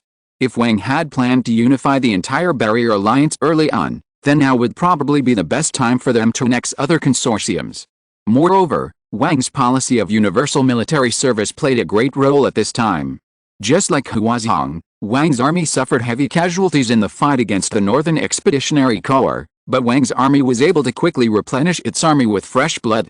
However, The focus of ordinary people's discussion about this war is more about whether they should take advantage of the situation and add insult to injury since they have just repelled the foreign enemies. You should know that Tuazhong fought hard against the Expeditionary Corps. It is a bit unfair for Wang's family to rush to take action now. But they also know that their discussions cannot change the will of the consortium. Wang's family does not care how they view themselves. As the saying goes, the winner is the king and the loser is the bandit. If one day Wang's family can really unify the Barrier Alliance, then history will be written by them. Everyone knows that Tuazhong and Kong's family no longer have the power to resist Wang's family. After this battle, Zhou's family is the only one in the Central Plains that can compete with Wang's family. However, only the top leaders of Wang's family know that Zhou's family, who they originally needed to worry about, is probably too busy now. Just when Wang's army was dispatching troops to attack Kong's army and Huazhan, Zhou's army suddenly began to mobilize its main forces on a large scale. When the outside world learned of this news, they initially thought that Zhou's army was preparing to guard against Wang's army's southward movement. After all, the movement of the main forces this time was very loud, and it looked like they were preparing for a full-scale war. Among them, Zhou's 1st Division and 3rd Division all went northward. They had been stationed in the south. However, after 2 days, everyone discovered that these Zhou's main forces did not seem to be rushing to the northern front. Judging from their movement trajectory, they were actually going to the political center of Zhou, Fortress number 73. This made many people who wanted to sell intelligence confused. Why did so many main forces go to Fortress number 73? You know, Fortress number 73 is located in the central area of Zhou's army. Even if Wang's army came, it would not be able to hit here in one breath, right? Did Zhou intend to abandon the 6 fortresses north of number 73? Exclamation mark. At this time, an article titled Interrogation Record was published in the Hope Media newspaper. Among them, it records in detail how Ziking and the Northwest Army encircled and suppressed the assassins in Luocheng, how to check for spies, how to analyze surveillance videos, how to catch corrupt officials, and how to catch Luo Zongren, real name Yang Yanbang, the mastermind behind the scenes. This interrogation record clearly records the whole process of Jiangsu's assassination. It is obvious that Hope Media has obtained Ren Xiaosu's authorization, and even has a special person to provide them with information for writing articles. The interrogation record even includes the torture process. Although many bloody records are omitted, the process of how Luo Zongren pointed the spearhead at Wang and how he was exposed is also recorded in the article. This is the first time that Hope Media has published such an article, and readers of Hope Media are all excited when reading this article. This is probably the first time that readers have witnessed a real spy struggle. In the past, no newspaper dared to report such things, because it would involve the bloody struggle of the consortium, and no consortium would allow such an article to be published.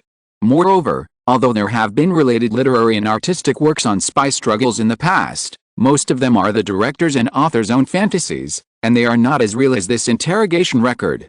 However, the real focus of this interrogation documentary is that it points out the real murderer of Jiangsu, Zhou.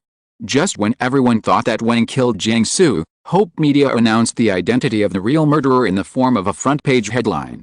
Zhou's purpose was to make everyone angry with Wang and even divide Wang's internal forces. For a time, many young people in Zhou's fortress took to the streets to protest. Before that, Zhou's spokesperson even held a press conference to condemn Wang's killing of Jiangsu.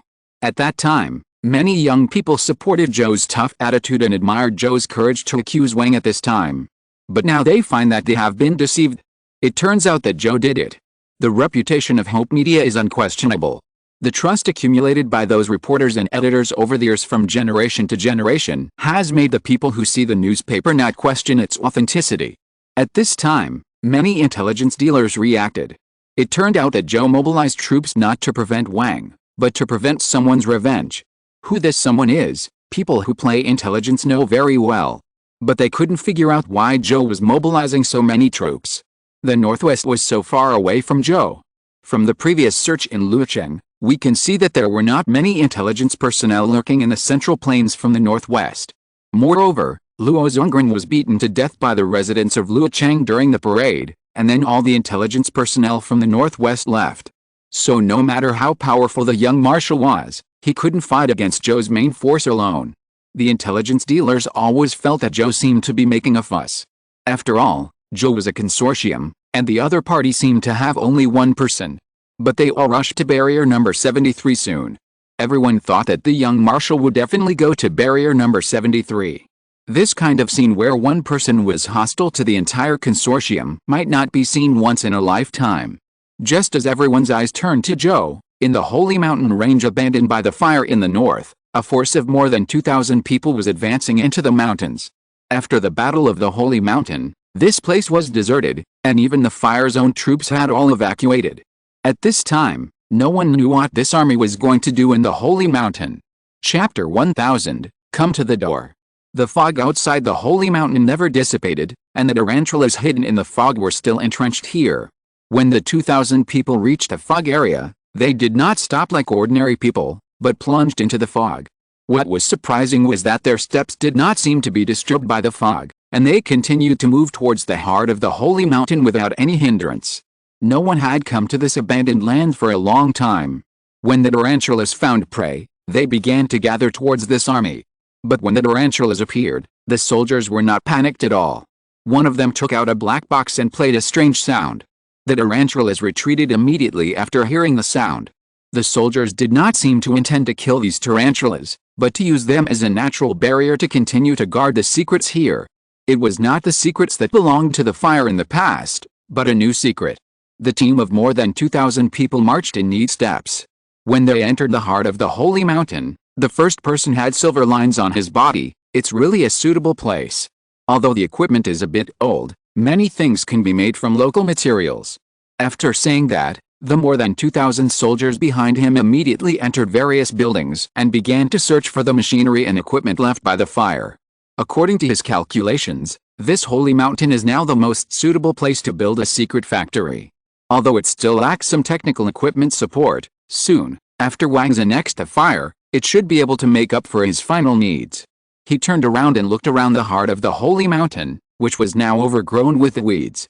Suddenly, he felt that this place was very suitable for him, and everything seemed like a new beginning. At this time, Zhou's main force was still gathering towards barrier number 73. Inside the number 73 rampart, in an office in the secret base of the intelligence organization, a middle-aged man wearing gold-rimmed glasses was looking at the documents in his hands, frowning. Is there any news about Ren Xiaosu? Report to the commander. He left Luo Chang alone the morning before yesterday, and his whereabouts are unknown now. Zhou Xiaoxi, the chief of the Zhou intelligence, was slightly dissatisfied. What do you do for a living? How can you lose the whereabouts of such an extremely dangerous person? In the luxurious office, a huge tiger head specimen was hung on the wall. It was a tiger that Zhou Xiaoxi killed with his own hands 17 years ago. Under the tiger head was an exquisite hunting rifle. Everyone who entered this office would see this scene first, and then feel the overwhelming power of the owner of this office in the Zhou family. Zhou Xiaoxi, together with Zhou Zilin, who was killed by Ren Xiaosu before, and Zhou Yifei, the current highest military commander, were called the Three Tigers of the Zhou family. He himself liked this nickname. The windows of the office were covered with thick curtains. It seemed that these people were born to dislike sunlight. The intelligence officer opposite Zhou Xiaoxi said, the main force should be able to reach barrier number 73 within 2 days. Sir, we don't need to worry so much, right? The problem is how to spend these 2 days. Zhou Xiaoxi put the documents in his hand aside. How is Hope Media doing? The informant in Los Angeles reported that Hope Media is packing up, as if it is moving. The intelligence officer said, a convoy has been parked outside Hope Media, and they should be leaving in the next few days. Leave? Zhou Xiaoxi was stunned. Where are they going? Rumor has it that they are going to the northwest, said the intelligence officer. However, at this moment, there was a sudden explosion outside, and Zhou Xiaoxi stood up at once. What's going on? After a while, an intelligence officer knocked on the door and came in. Sir, it's bad. The gate of the number 73 rampart was blown open with explosives. What? Zhou Xiaoxi was stunned for a moment. The gate was blown up? What are the garrison troops doing? They are chasing the person who blew up the gate. It is said that the other party was in the city, and then suddenly approached the gate quickly and threw explosives and ran away.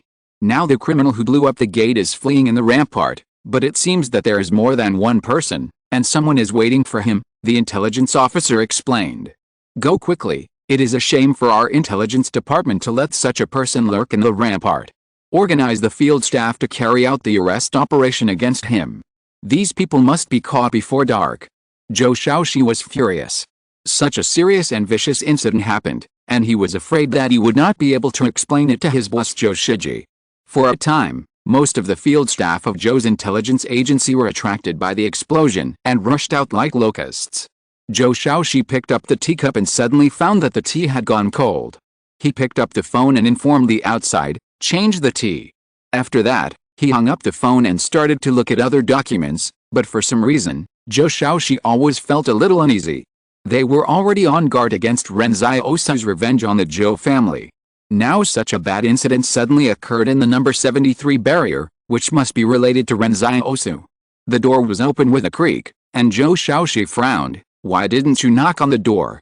Zhou Xiaoshi was about to lose his temper, but when he saw the boy who pushed the door in, he was completely frozen.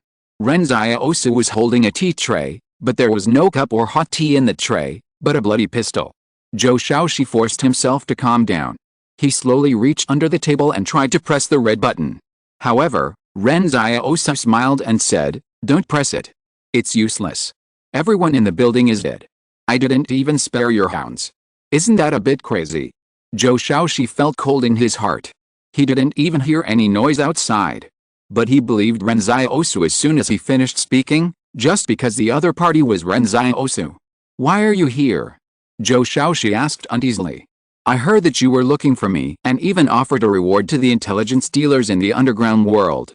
When I saw the price was so high, I came here to take a look and see if I could get the money." Ren Xiaosu picked up Zhou Xiaoshi's glasses cloth from the table and began to wipe the blood-stained pistol on the plate.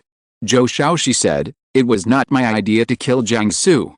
You see, it's much easier to chat like this, right?" Ren Xiaosu said calmly, "Who else could it be if not you?